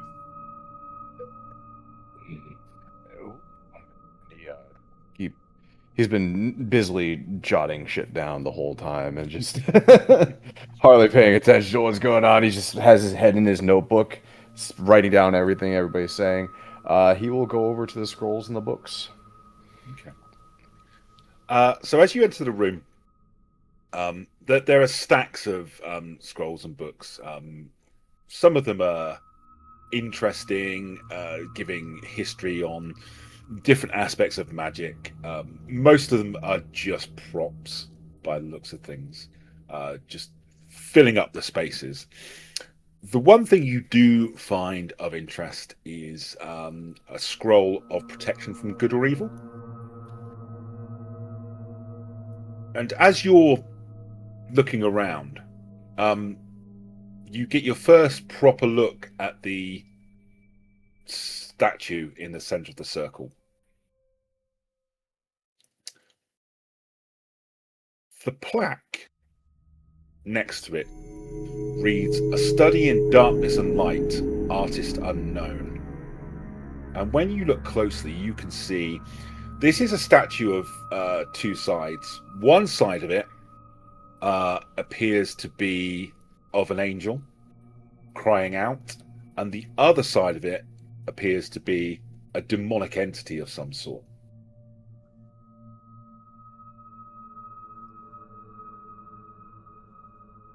So there's no artist written down of who No. made this. Can I do a history check to try to figure out what the significance of this might be? Yeah, absolutely. I assume this statue is made of stone. Yes. It's a 14 from. Nothing springs to mind from your kind of research or experiences. This is something new, not like anything you've come across before. Is there anything written on the statue? Do me a perception check.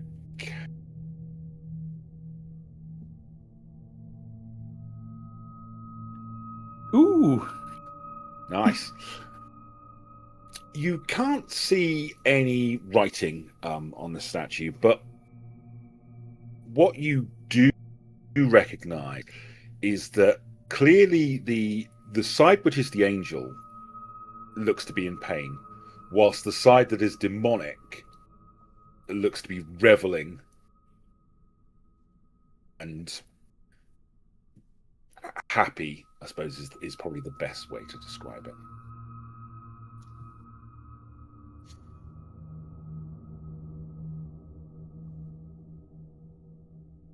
All right. Well, we got the scroll. Anyone want to do anything with this statue? Or should we move on? I'm gonna scan through the statue. God, I just can't roll very well. I have a +8 to this. 14 investigation as I'm just peering around the statue. No, nothing new kind of presents itself from what you've already been able to discover about the statue. Rolled an investigation check and got a 1, so it's a 0. I mean, you don't even notice that the statue's there. I'm looking at like the little inlet stones in there, being like, how much are they worth? Yep. This statue There's is a part of you Oh, looking you- at the circle going, I wonder if I could take this circle with me. the statue is almost as perplexing as a chair. Or a locked door. Yeah. Yeah. Well, I mentioned stone because dwarves are very good at identifying stone and stone workmanship. Indeed. So, how does a 30 sound? It's not bad. I never rolled this good as a player. I don't know what's happening, and I'm afraid of my Shadowrun game on Saturday. Okay, so this is a very specific kind of carving. Something which is generally not spoken about because its creation was, well, considered a blasphemy, essentially. What you're able to take from this is that this creature, this statue, this thing, and it is giving you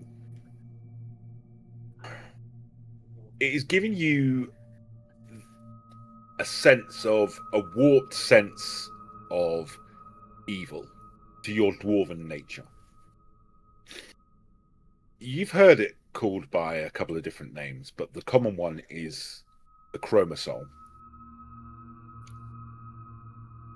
And this thing is incredibly dangerous. It isn't just a statue, it is these two beings inhabiting the same body, each of them desperately trying to escape from the other.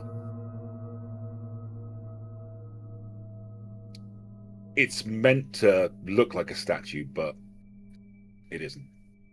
It is a living, breathing affront to anything good that you may have come across. And as you're contemplating, considering, you hear for the first time a low, gravelly voice. You know me. You have heard of me, I think. Did the rest of us hear it too? Yes. I will say, as you were describing this to me, I actually sort of go over and try to put my hand on the shoulder of Jasper here and relay all of this information that you were giving me. Yep.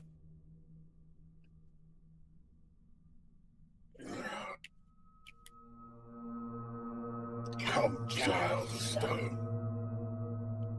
Talk to me. Tell me what you need.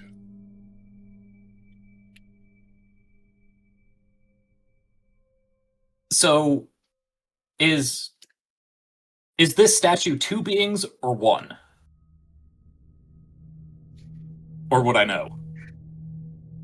With that 30, you would know that it is essentially, it was originally two beings, but they are now fused and they are one creature.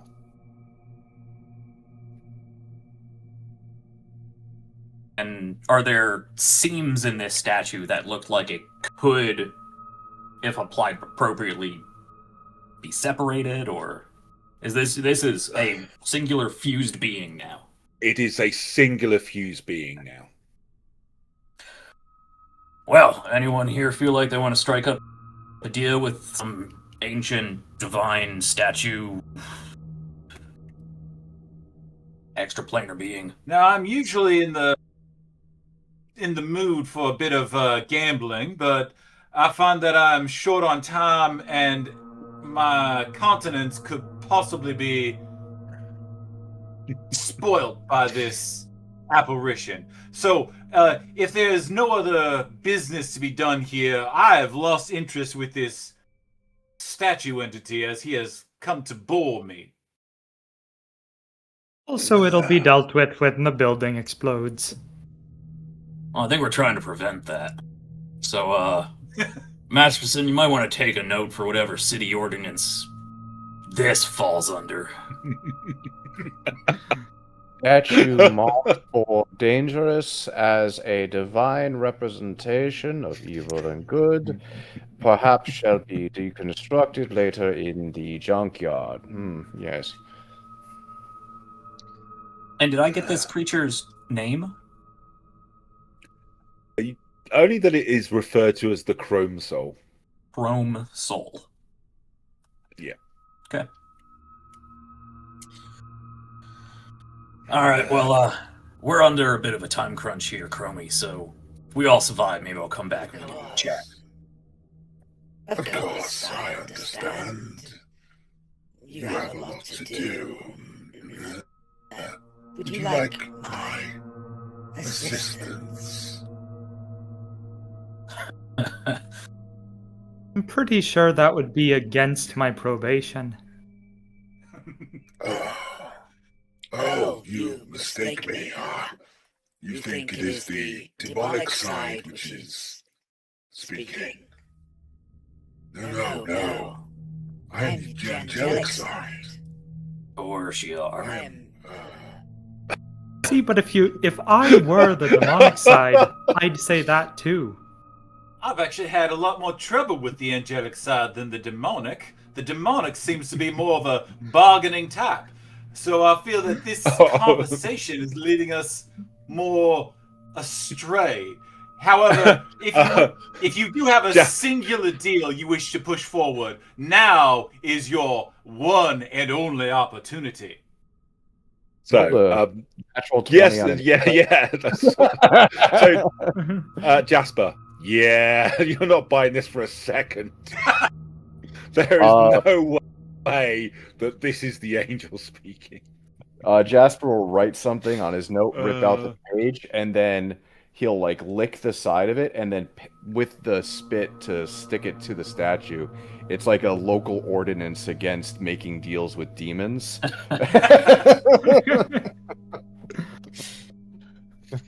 And he just walked away. oh, let me prove my self. And you see him seems to be a warping in the air. And in the corner of the room, you see what appears to be a trapdoor.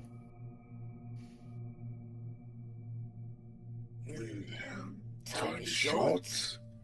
You need to get to the basement. As I said, offer you a sign of friendship, help, and assistance. Feel very obliged to offer an exchange. What are we providing for you in exchange for this success? Once you have set things right, merely a conversation.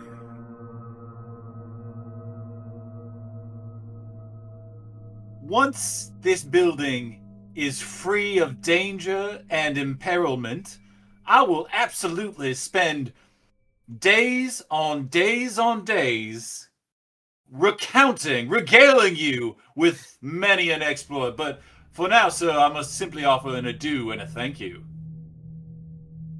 That is all I ask, is once you have resolved this issue, hear my story.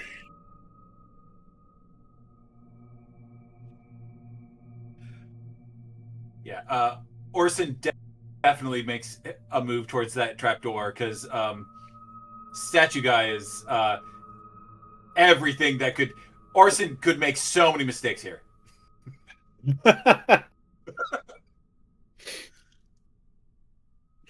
I don't think I should have to tell you that that would be a bad idea to interact with a demon. But I'm going to, because it seems like if I don't, you'll probably do it anyway. Rosheen, I am surprised that you would extend some sort of gullibility onto me that is hitherto unfounded. I will gladly show you ample evidence that I can hold my own in any tete-a-tete.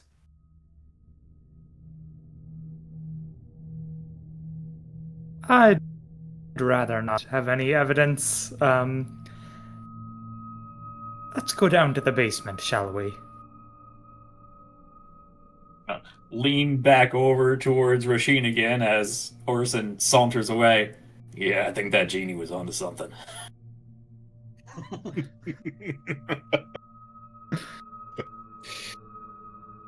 There's a soft click, and the the trapdoor opens up on its own, and from underneath it you can hear the whirling and clicking of some kind of machine.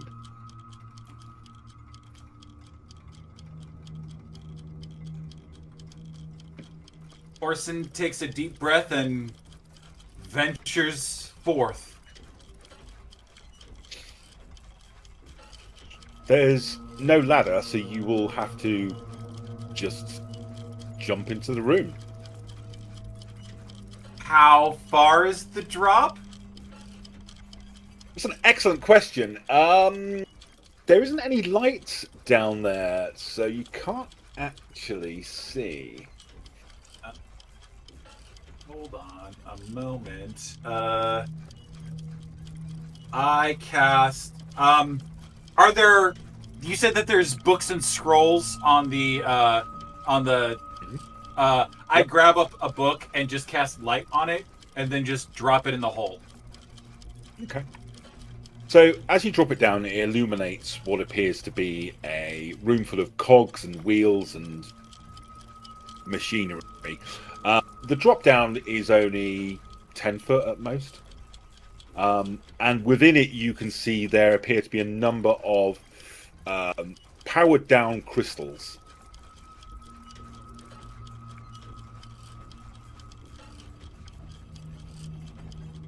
This goes against everything that has gotten me to survive this long. But in for a penny.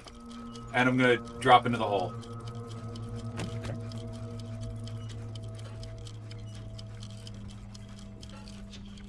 Okay. You drop down. Nothing happens. You are safely in this new room. Well, I don't hear any horrifying screaming or squelchy noises, so I guess it's fine. Rosheen is gonna tap her holy symbol on her shield and cast light. Good choice.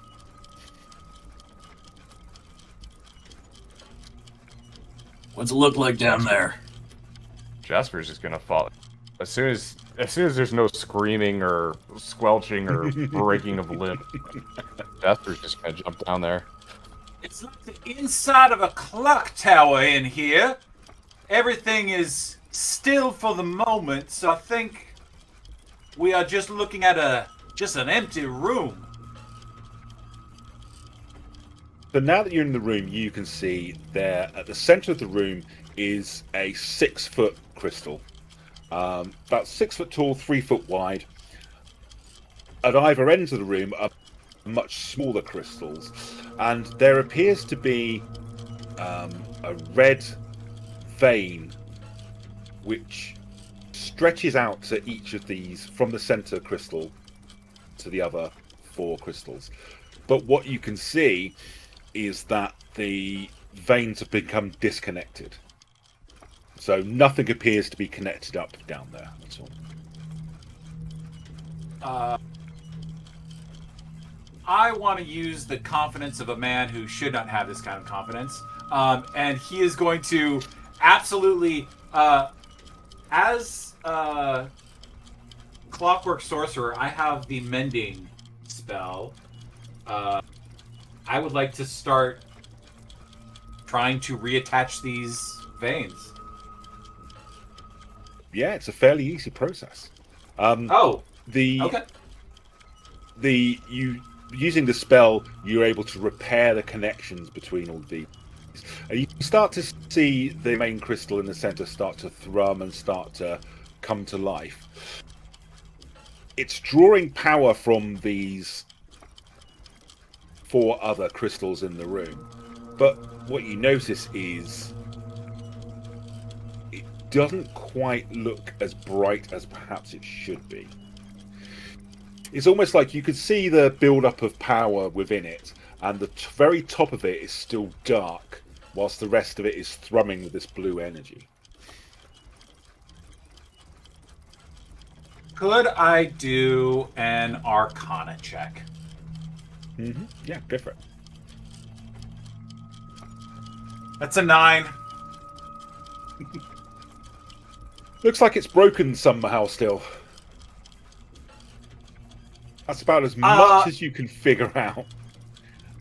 Whereas Jasper, with his 23,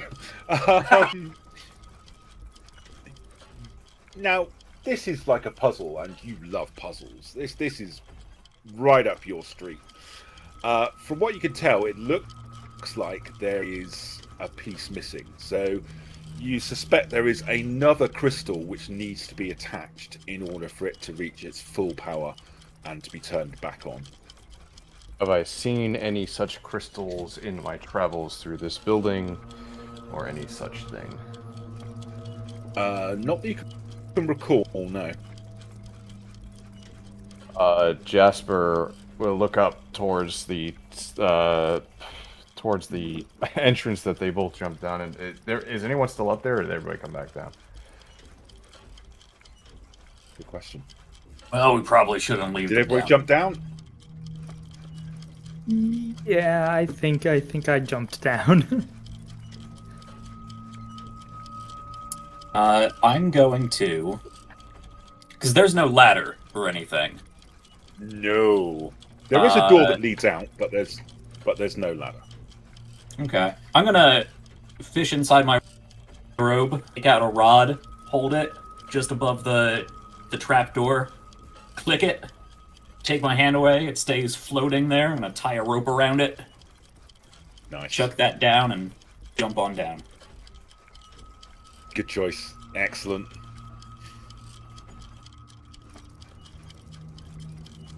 So now you're all down there. You can all see that clearly this is the repowering that needs to be done in order to bring on the security systems again. But there is something missing. It needs a bit more power, essentially.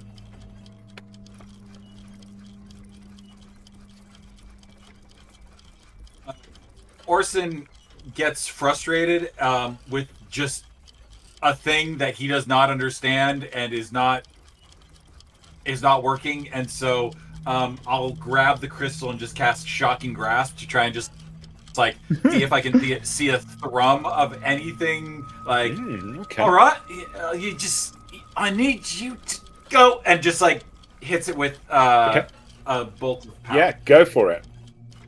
Hold on, does a 13 hit?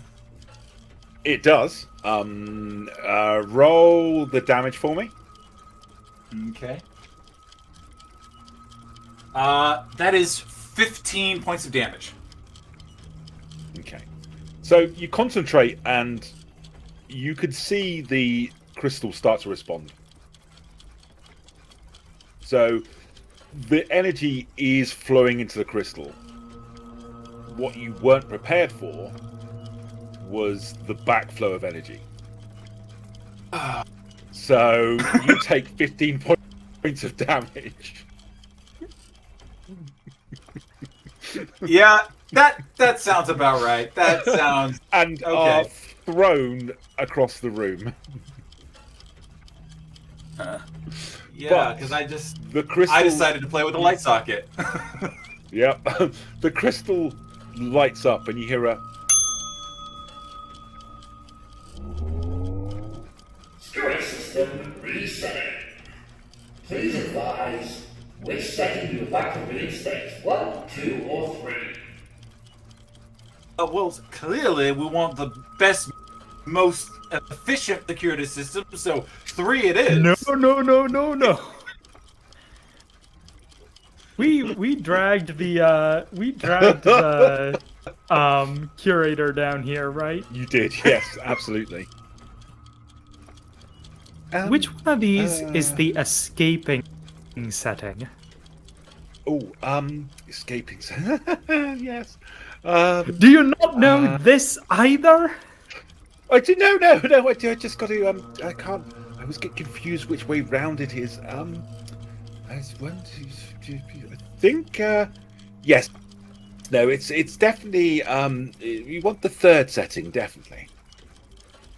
So I said before.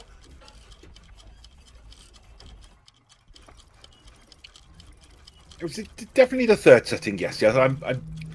I'm 90% confident it's the third setting. Yes.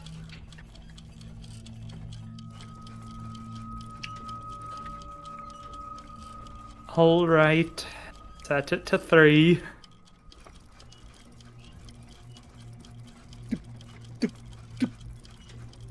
Non-security setting activated. I'm sorry. What does There's that entail? Thank God. There's a sense of stillness. Nothing happens. And then a voice says, Emergency hatch released. So, job well done then. All right. Let's get out. "Oh yes, yes, yeah. Oh yes, it was the right one. Oh, thank goodness. Oh yes. Oh, Unsecured sounds Well, we can- perfectly safe to me. I cannot overstate how much you annoy me.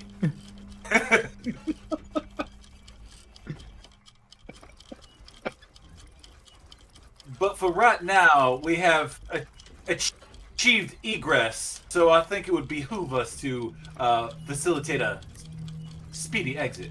And Internal security protocols will be reinstated in 2 hours' time. All right, well, that's someone else's problem. Someone who will stay in the building. does that mean that any of these anomalies can sally forth into the streets and become a public problem? no. I mean, well, unless of course they escape via the hatch on the second floor. But the rest of the building's all locked down still. But they're still free to roam around and well, you know, potentially kill us. But the building's not going to explode now. I don't think. No. I'm sure. I'm pretty sure it's not going to explode. That sounds promising. So let's still smoking from when the zap backfired on him, is going to make an attempt to climb the rope, I guess, because that seems like the way back out. Do you want me to roll acrobatics about this? No, it's pretty easy to kind of climb up. It's not that much of a climb. I won't make you do that. Okay. Orson has achieved his goal of opening a door. So he's going to go. So you find yourselves back in the room with the statue. Gonna grab my immovable rod on the way out. All right, piss off, demon.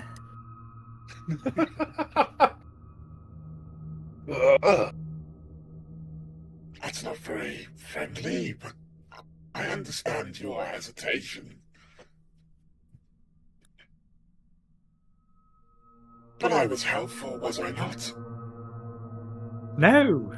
You did allow us to achieve escape, so your end of the bargain has been upheld. However, I am nothing if not wily and unpredictable, and I feel that it would be unbecoming of me to allow a demon to have any hold on me. So thank you, sir, and I will bid you farewell. Of course, I understand. And it just goes 'Cause silent. Yeah. He can only get shocked so many times before he's like, okay, party over.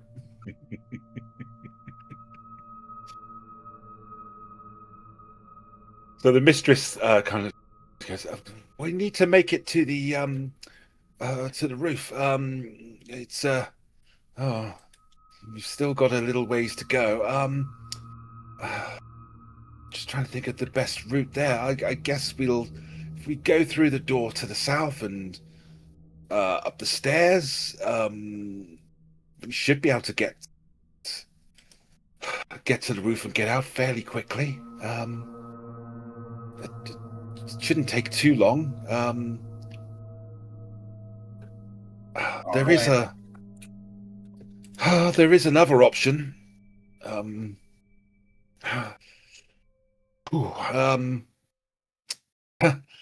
Well, we could. I don't. Well, I mean, All right. the other option is to. Well, it's a little bit dangerous, but it'll get us to the Really? roof to escape. We could.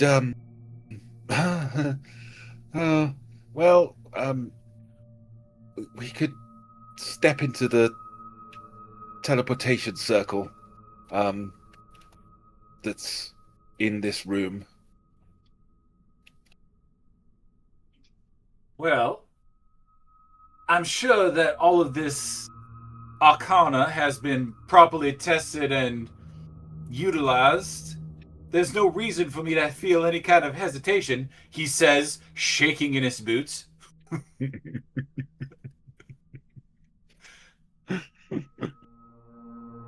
Yeah, nothing here has gone right since we entered, so I think that, 30 paces it'll take to get to the stairs is a far enough trek that we can manage without a teleport. I agree.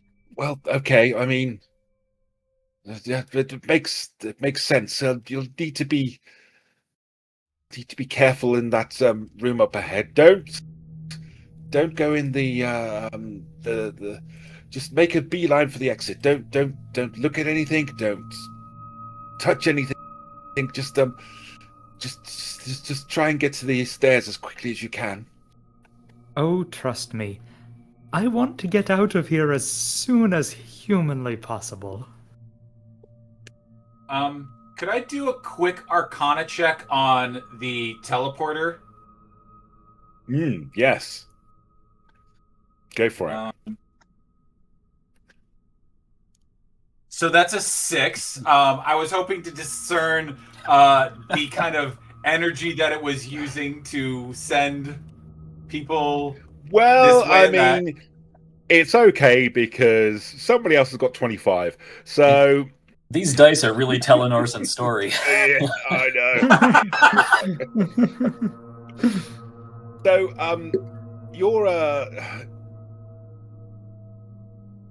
you understand that clearly she's got no idea what she's talking about when she thinks it's a teleporter. She was going to try and get you to step in the same circle as the statue was in. That is not a good idea. Can I roll an insight check to see if she was trying to do this on purpose to get rid of us? Yes, absolutely. 20. And they're telling Jasper's story, too. You sense that underneath the fear and seeming ineptitude is a cunning mind. She was definitely trying to get you to step into the circle. Jasper turns to the two individuals of more muscle mass than he, and goes, "Yes, it seems like our host is attempting to eradicate our eavesdropping ears and eyes from this entire scenario. This teleporter, as she puts it, is actually what we would refer to as not. And possibly this is a ploy for her to get rid of witnesses." Orson has an idea. He's going to step forward and grab the instructor's hand, the museum person's hand. I actually think that they have provided me with an opportunity for these security systems have become activated once more, but dormant.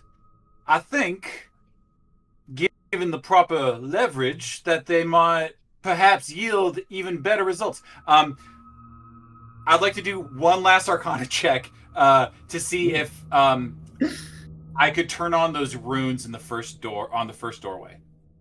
Okay. Go for it. Man, I wish I wasn't so dumb sometimes. That's a 3. Because his intent is that he would use the runes to set a time bomb to just wipe this place off the map. Does he think he can set a time bomb? Oh, he thinks he can. But as you go to grab the mistress's hand, your hand passes through her. What a clever girl you are. Ah, damn, it's the demon, isn't it?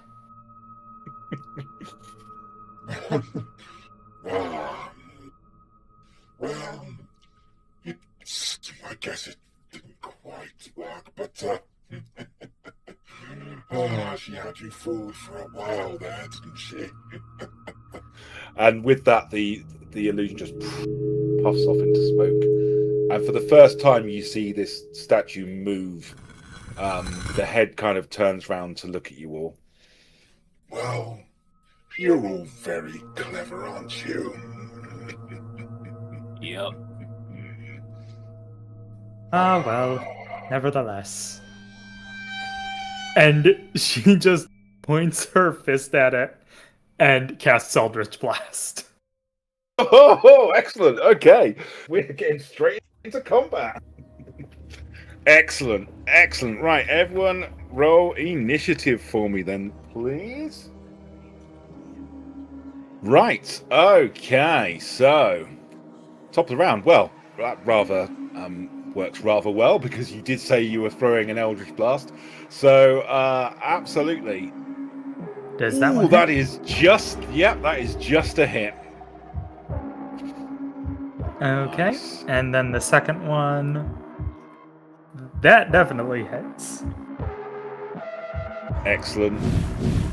16 points of damage. Blimey. Okay. And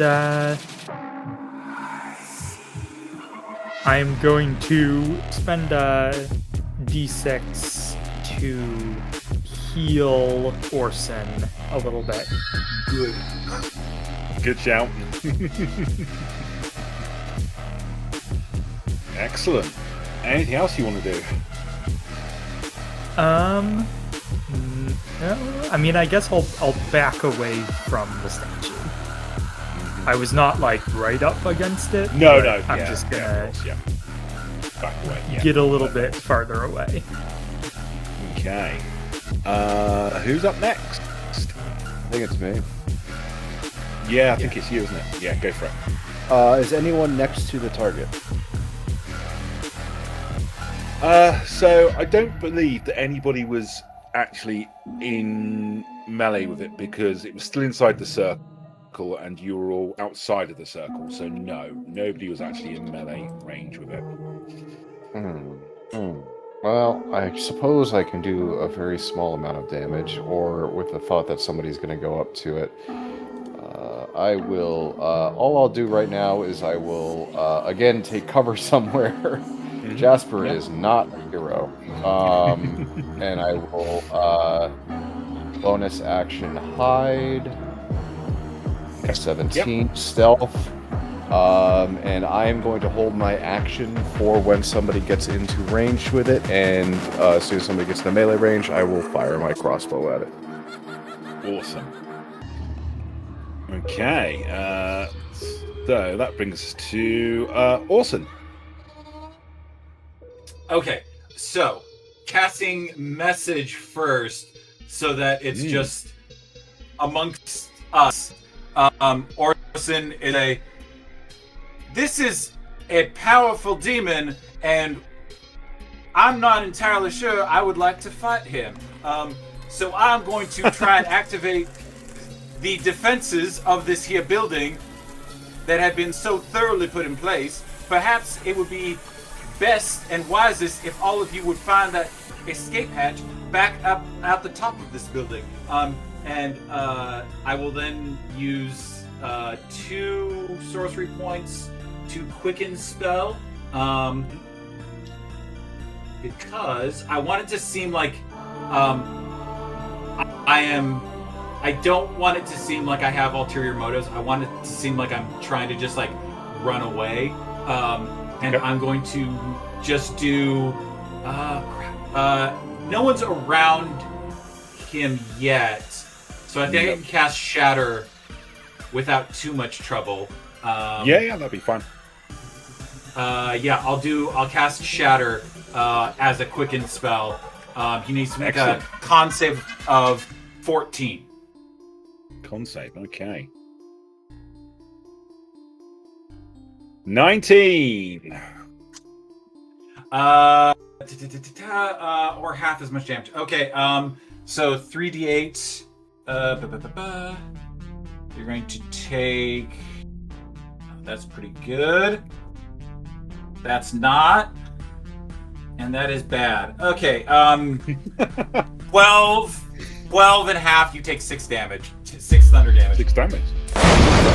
Excellent. Okay. And then use movement to run out of the room and back towards the entrance hall.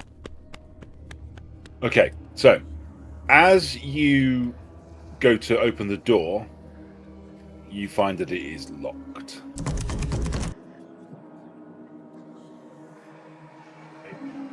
Okay. That spoils that plan. Wait, hold on. Does 9 save? No, 9 would not save. Because if a creature made of inorganic materials such as stone, crystal, yes. or metal has disadvantage on the saving throw. Nice catch. Yes. Thank you So you're for quite right. catching that. Oh my gosh. Absolutely, yes. Good shout. So yes, no, he takes Okay. full damage. Okay, 12 damage. Love it. Thank you so Keeping much. me honest. Good stuff. I only remembered it because my move was also going to be to cast Shatter next. Are we just gonna shatter back and forth? Just wombo combo? Yeah. That's pretty much it. Okay. Anything else you want to do, Orson? No, that's the run of it. Vorgnum. Okay. So this looks like a fairly small room. Yes. Yeah? Okay. And Orson here tried the door up on Yes. the map. Okay. Mhm. I'm gonna just slowly walk backwards to the door to the bottom of the map and just see if it opens. Yep. It does not. Okay. Now, this statue is inside a circle. Like a runic circle? Yes. Okay. Yes. I'm gonna get within 10 feet or so and ready my halberd. I'm just gonna say to the group, yeah, this tricky bastard wanted at least one of us to cross into that circle. I'm not entirely convinced it could step out of it. Unless something breaks it. Or he possesses one of us. So I'd say let's just, everyone keep their distance. And I'm gonna magic missile. Oh, brilliant! Yeah, yeah, go for it. I'm gonna magic missile at 2nd level, so that is an extra missile, which I think is 44 plus 4. Four. That's what it comes out to. Mhm. That is 14 force.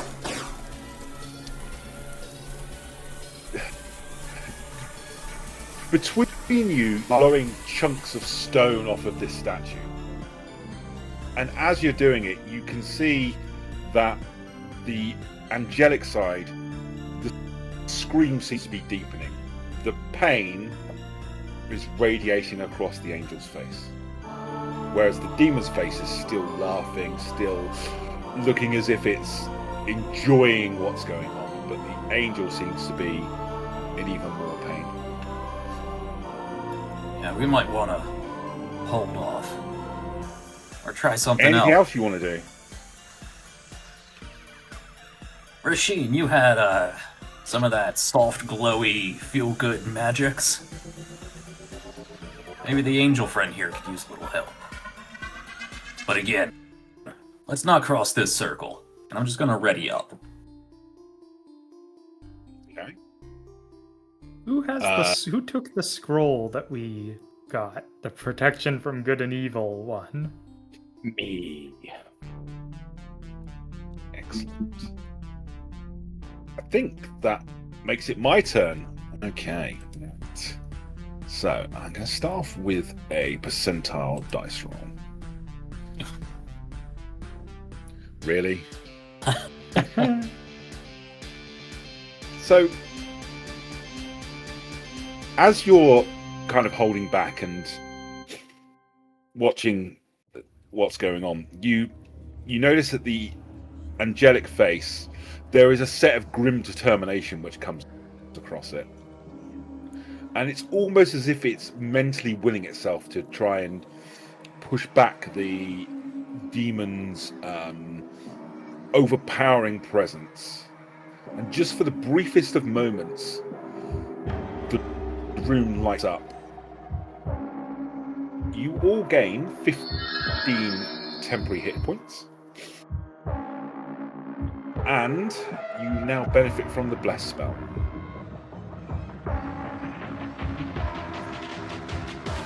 For the first time, you see the demon's face turn to a snarl and a roar as it was expecting to unleash its evil, demonic energy on you, but was held back by the angel. Rosheen, it's your go. All right.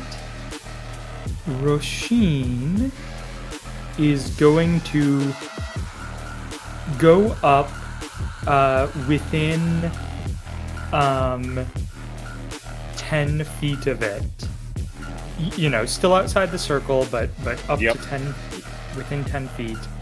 And then use Necrotic Shroud. Ooh.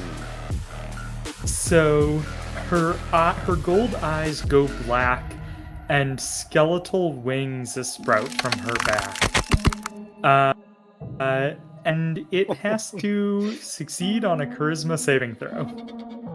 Excellent. Okay, that's obviously my strong point. Yep, good stuff. That's a 6. And then she is going to yell, "It can't get nearer to me. Everyone, get out of here." Okay. The eye. I believe it's your turn now. Indeed. Oh. Do I think? Here's my thought. Like I think we already kind of asked if this one creature or two, and I think the answer we got was one. Mhm. Is there a way to cast this scroll on just the angel?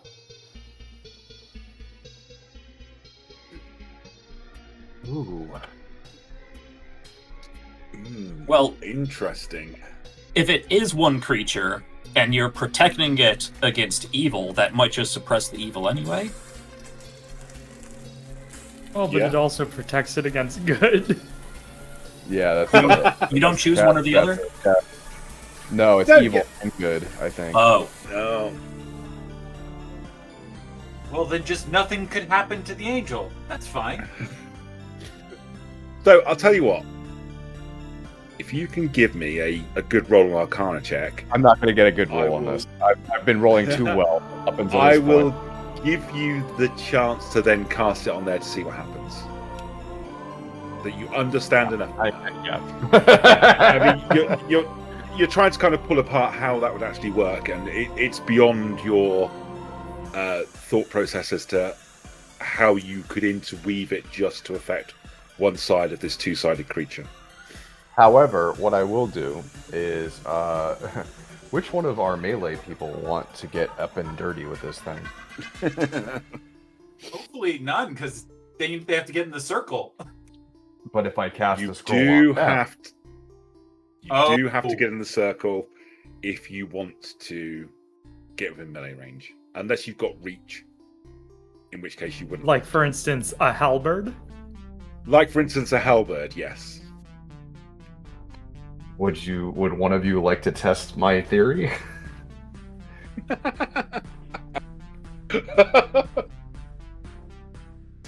Don't all jump up at once. Oh, I was implying that the one with the halberd should. All right, Jasper will run up to the dwarf and cast protection from evil and good through the scroll, Nice. and then use his any extra movement to go back and hide again with an 18 stealth. Yep, absolutely. It's not paying attention to you at all. As far as I know, Orson. piercing damage basically nothing to a Now, statue. you said that the door to the north is locked, and try the door to the south, and that's also locked. That's locked as well, yes. Is the trap door still in existence? It is, yes. And you said that there was a door out of there that was not the way we came in from. I did indeed, yes.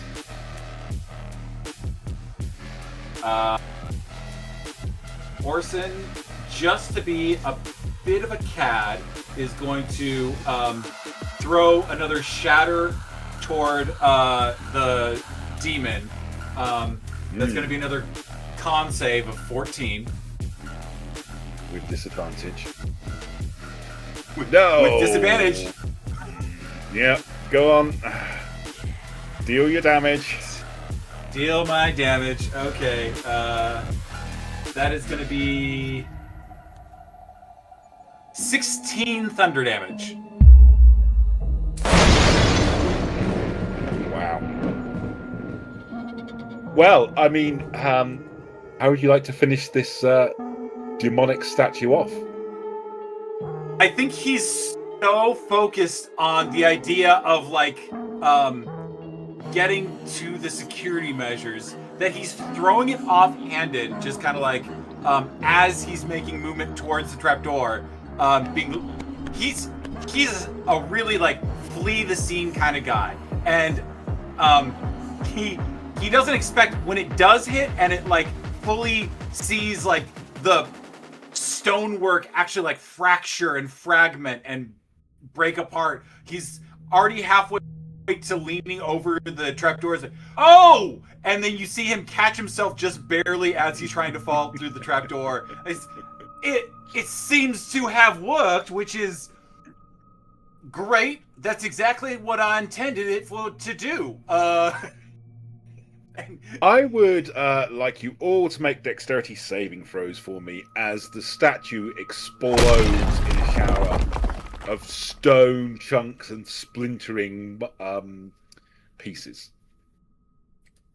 Remember your bless, everybody. Yes, absolutely. Not that it's going to help me, because I am a dwarf. Ooh. So that's a 17. Okay, that's a for me. 20 for me, actually. Yeah. 13. Yeah. Okay. So, Jack, you take 2 points of piercing damage as the statue explodes around you. There's a combined wail. One demonic, the other angelic.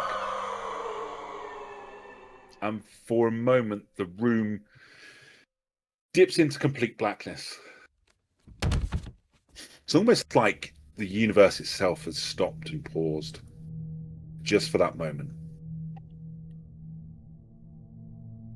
And then the light comes back.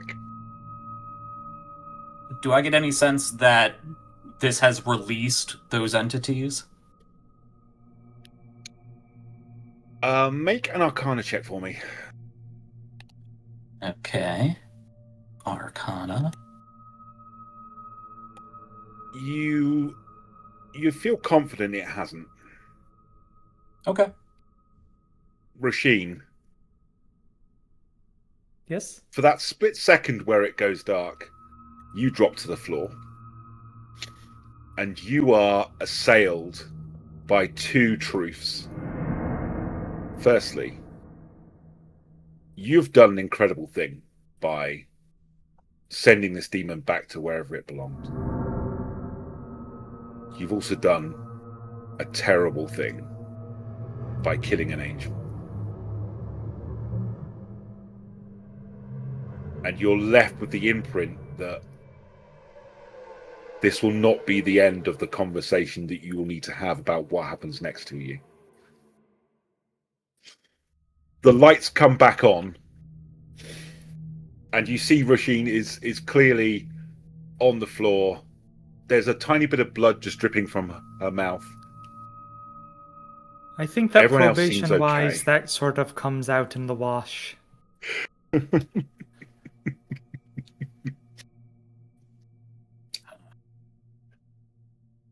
All you have to do is tell a proper story on it, and you should be fine, he says as he's hanging over the trapdoor. As the lights come back on, you notice that things seem slightly different. Whereas before there was a layer of dust across everything, you don't see that anymore. Everything seems clean and tidy and as you kind of expect it to be. The door handle to the north appears to be open.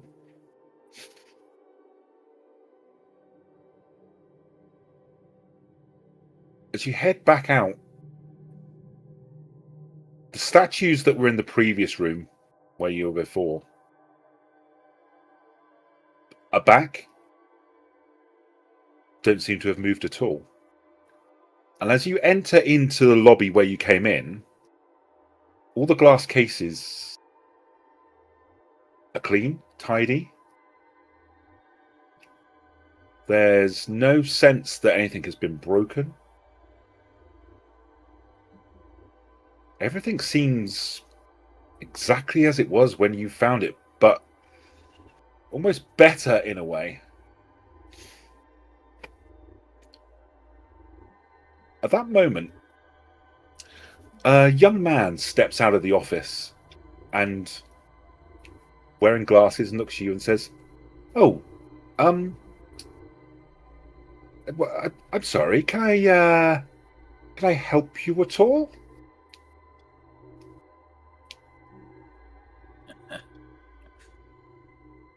Simply a few wayward travelers, if you wouldn't mind pointing us to the exit. Oh, well, I mean, it's right there.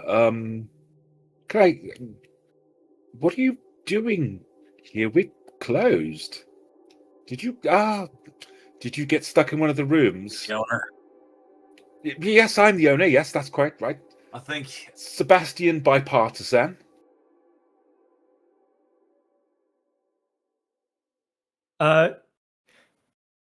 Just a question. Is there still a dead inspector in the corner of the room?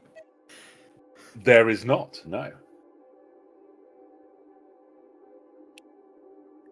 So I am historically paranoid when it comes to playing my characters, and I might be milking that 30 I rolled earlier, but the surname Bipartisan associated with a statue of good and evil. Am I putting anything together? Am I remembering any secret apocrypha that may, here's the emergency, ripcord for this demon?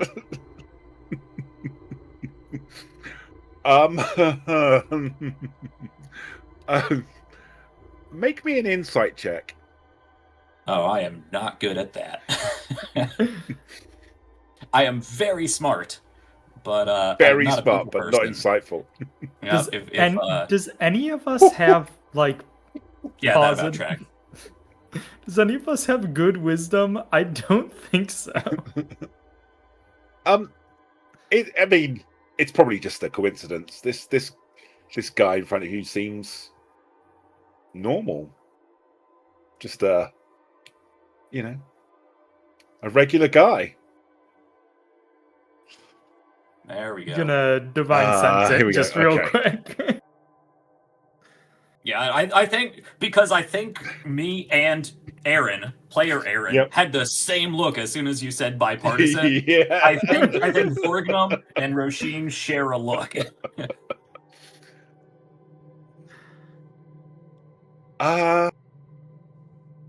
Nothing. No sense Alright. of anything. All right. Well, I'm terribly sorry that you got locked in one of our rooms. I do hope it hasn't caused you any inconvenience or any concerns or anything along those lines. Not at all, sir. It seems we'll simply have a good story to tell.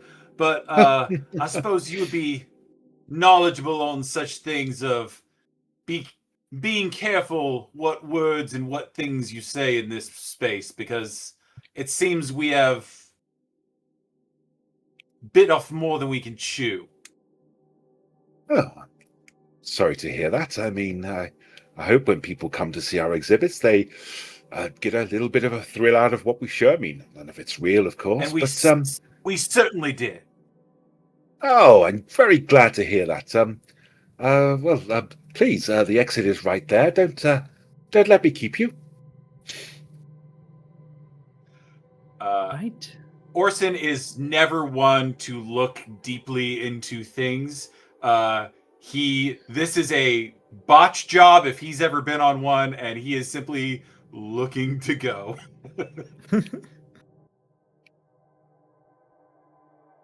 Let's all right, let's go. And then in a whisper, let's find out whether Erin is still dead.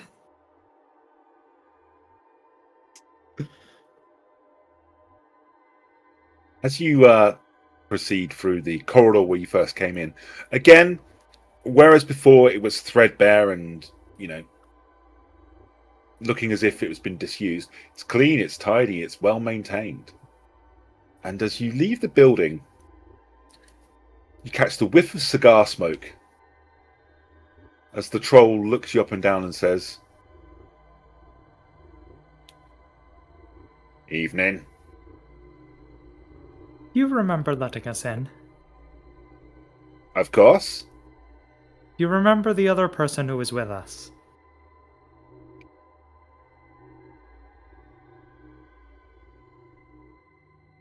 Well, I don't count so well, but there was you and you and you and you. Annoying, kind of reedy guy? That one. And he points at Orson. Oh, different. Yeah, I guess I should have clarified.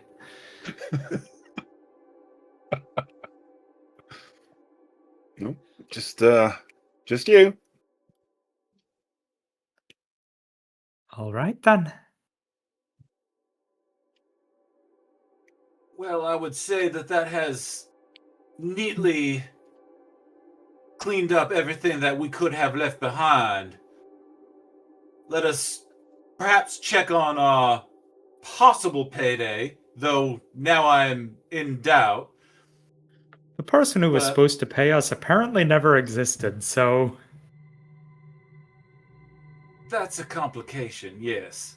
And I guess we are just a quick walk down the street to be like, did this person ever exist, or did we just kind of like experience non-time?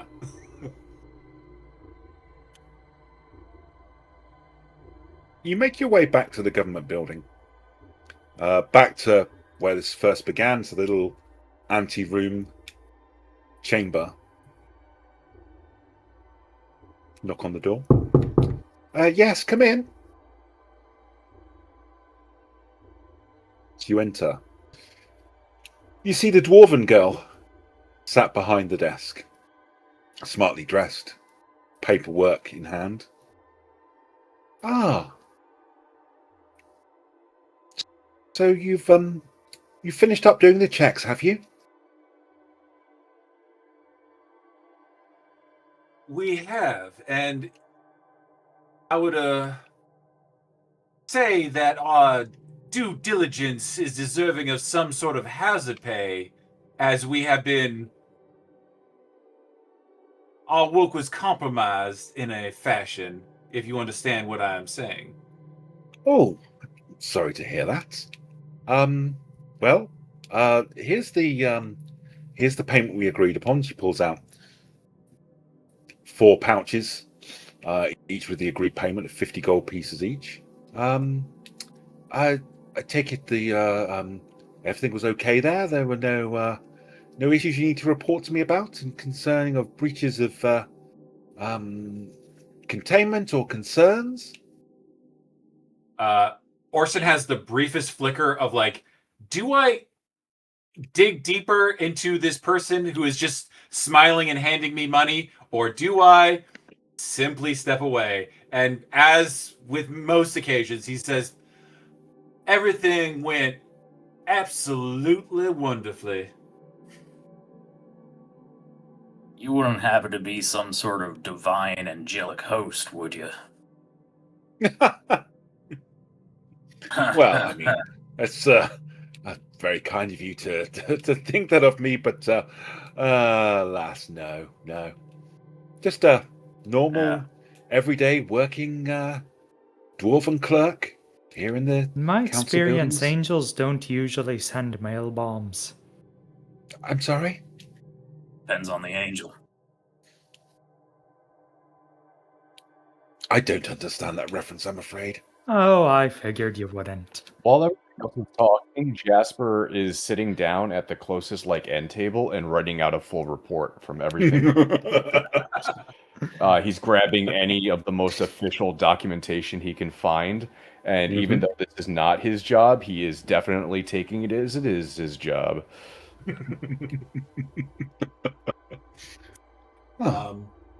I think Orson simply stands up with pouch in hand. He says, well, I've had quite an evening, and I would love to take a substantial amount of illicit materials and enjoy my weekend to myself if you all would so take care of yourselves. And Orson is going to go forth into the night. Vorgnum, what are you going to do? Well, it's been a pleasure, miss. Take care of yourself. I think I'm gonna get the hells out of here. I hear Bell and Rolf is nice this time of year.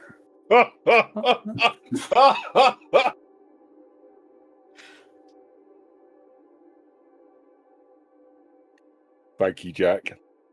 That is excellent. I'm here for you, Tal. Thank you. I appreciate that a lot. I'm just gonna give her a nod, shrug at the other two, and make my way out. I am too old for this shit. I'll file my report with the church. That can be someone else's problem. And Rosheen is also going to turn and leave. Just as you're about to leave, Yes. you're going, are you? I was planning to. You paid me, and Well, I mean, it might just be the case that I might have some more work for you. all right. I'll hear it. Let's go and grab something to eat, and we'll discuss what's going to happen next for you, shall we?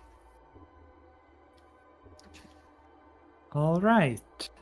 I could use a meal. And as you finish up all your paperwork, she takes it and very carefully and very deliberately places it into the fireplace, and walks away, watching it all burn. Jasper As screams. our scene, as we fade to black, all we can hear is Jasper scream.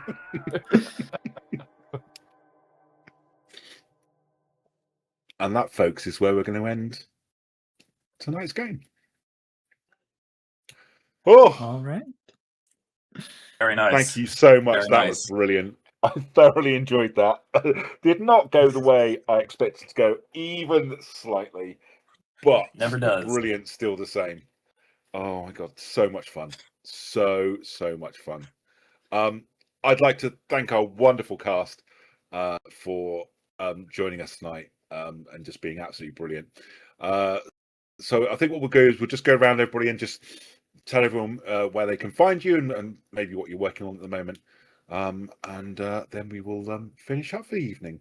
So, Erin, do you want to go first? All right. Yeah. Hi, I'm Erin. You can find me basically anywhere I want to be found as Veil's Edge Games. And if you can't find me as Veil's Edge Games, then I don't want to be found. I'm a game designer and writer.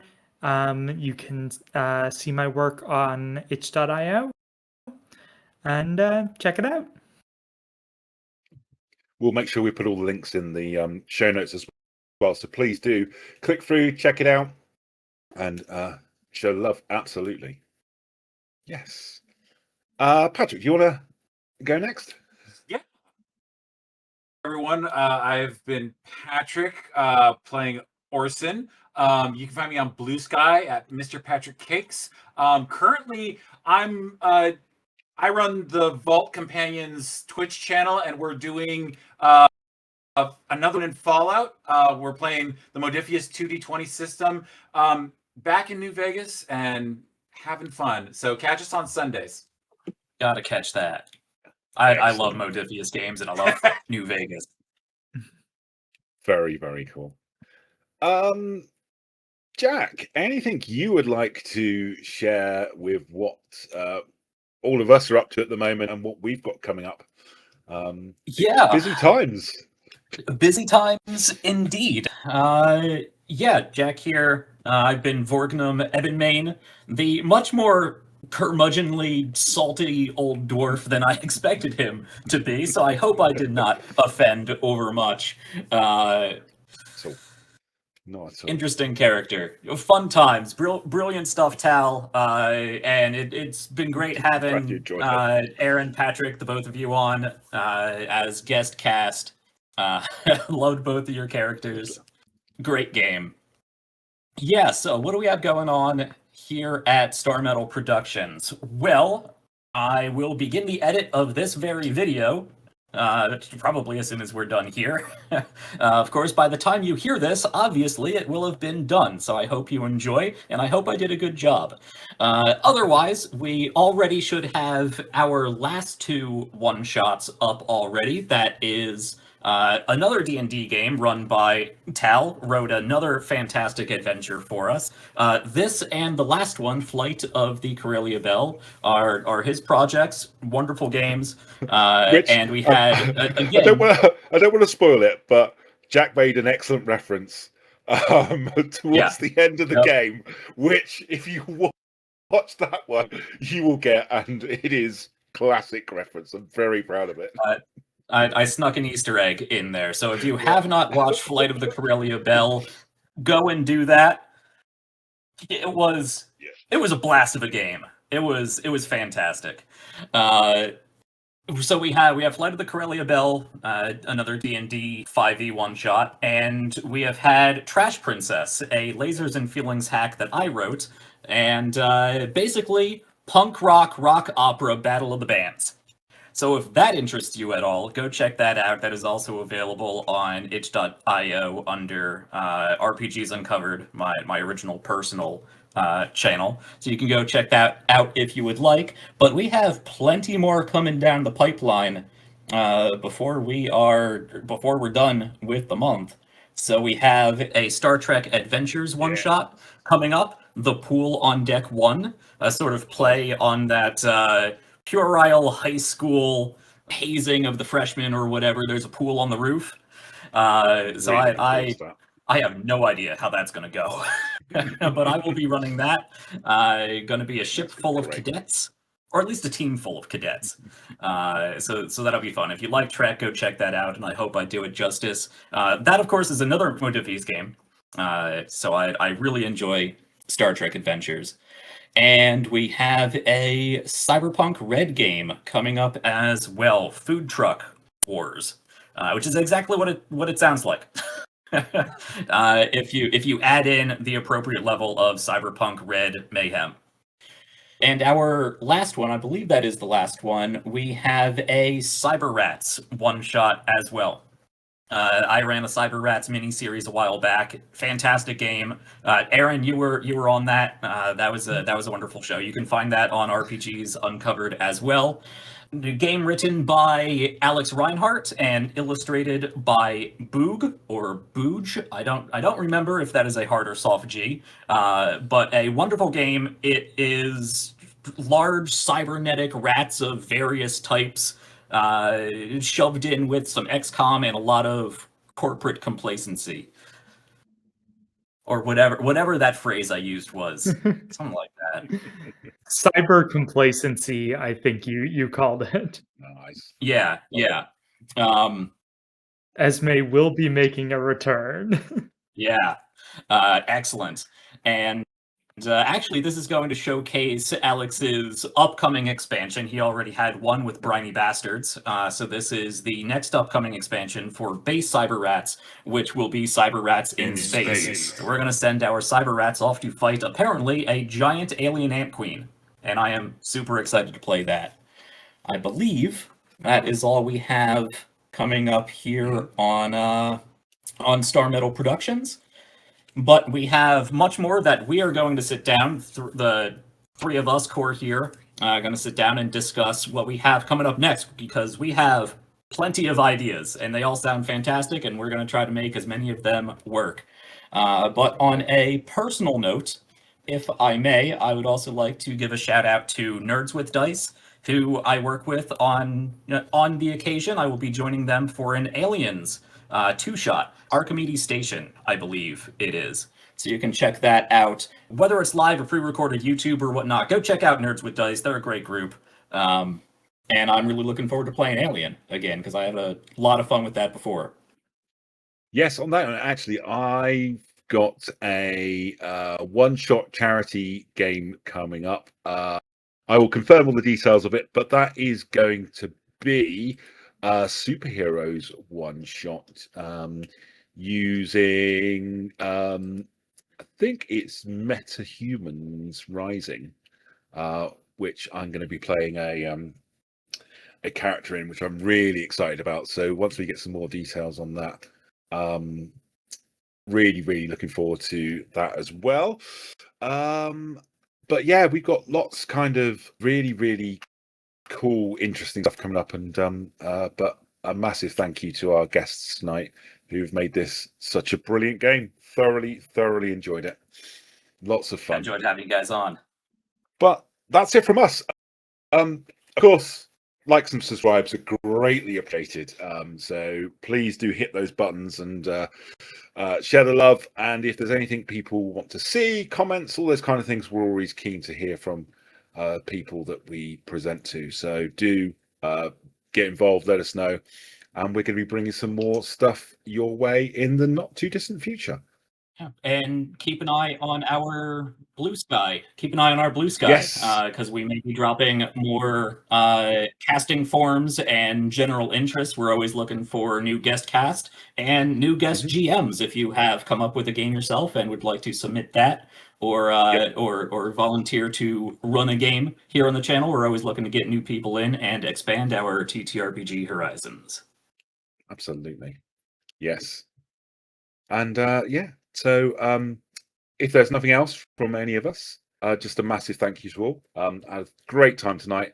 and we will see you again next time on the next episode. So take care, everyone.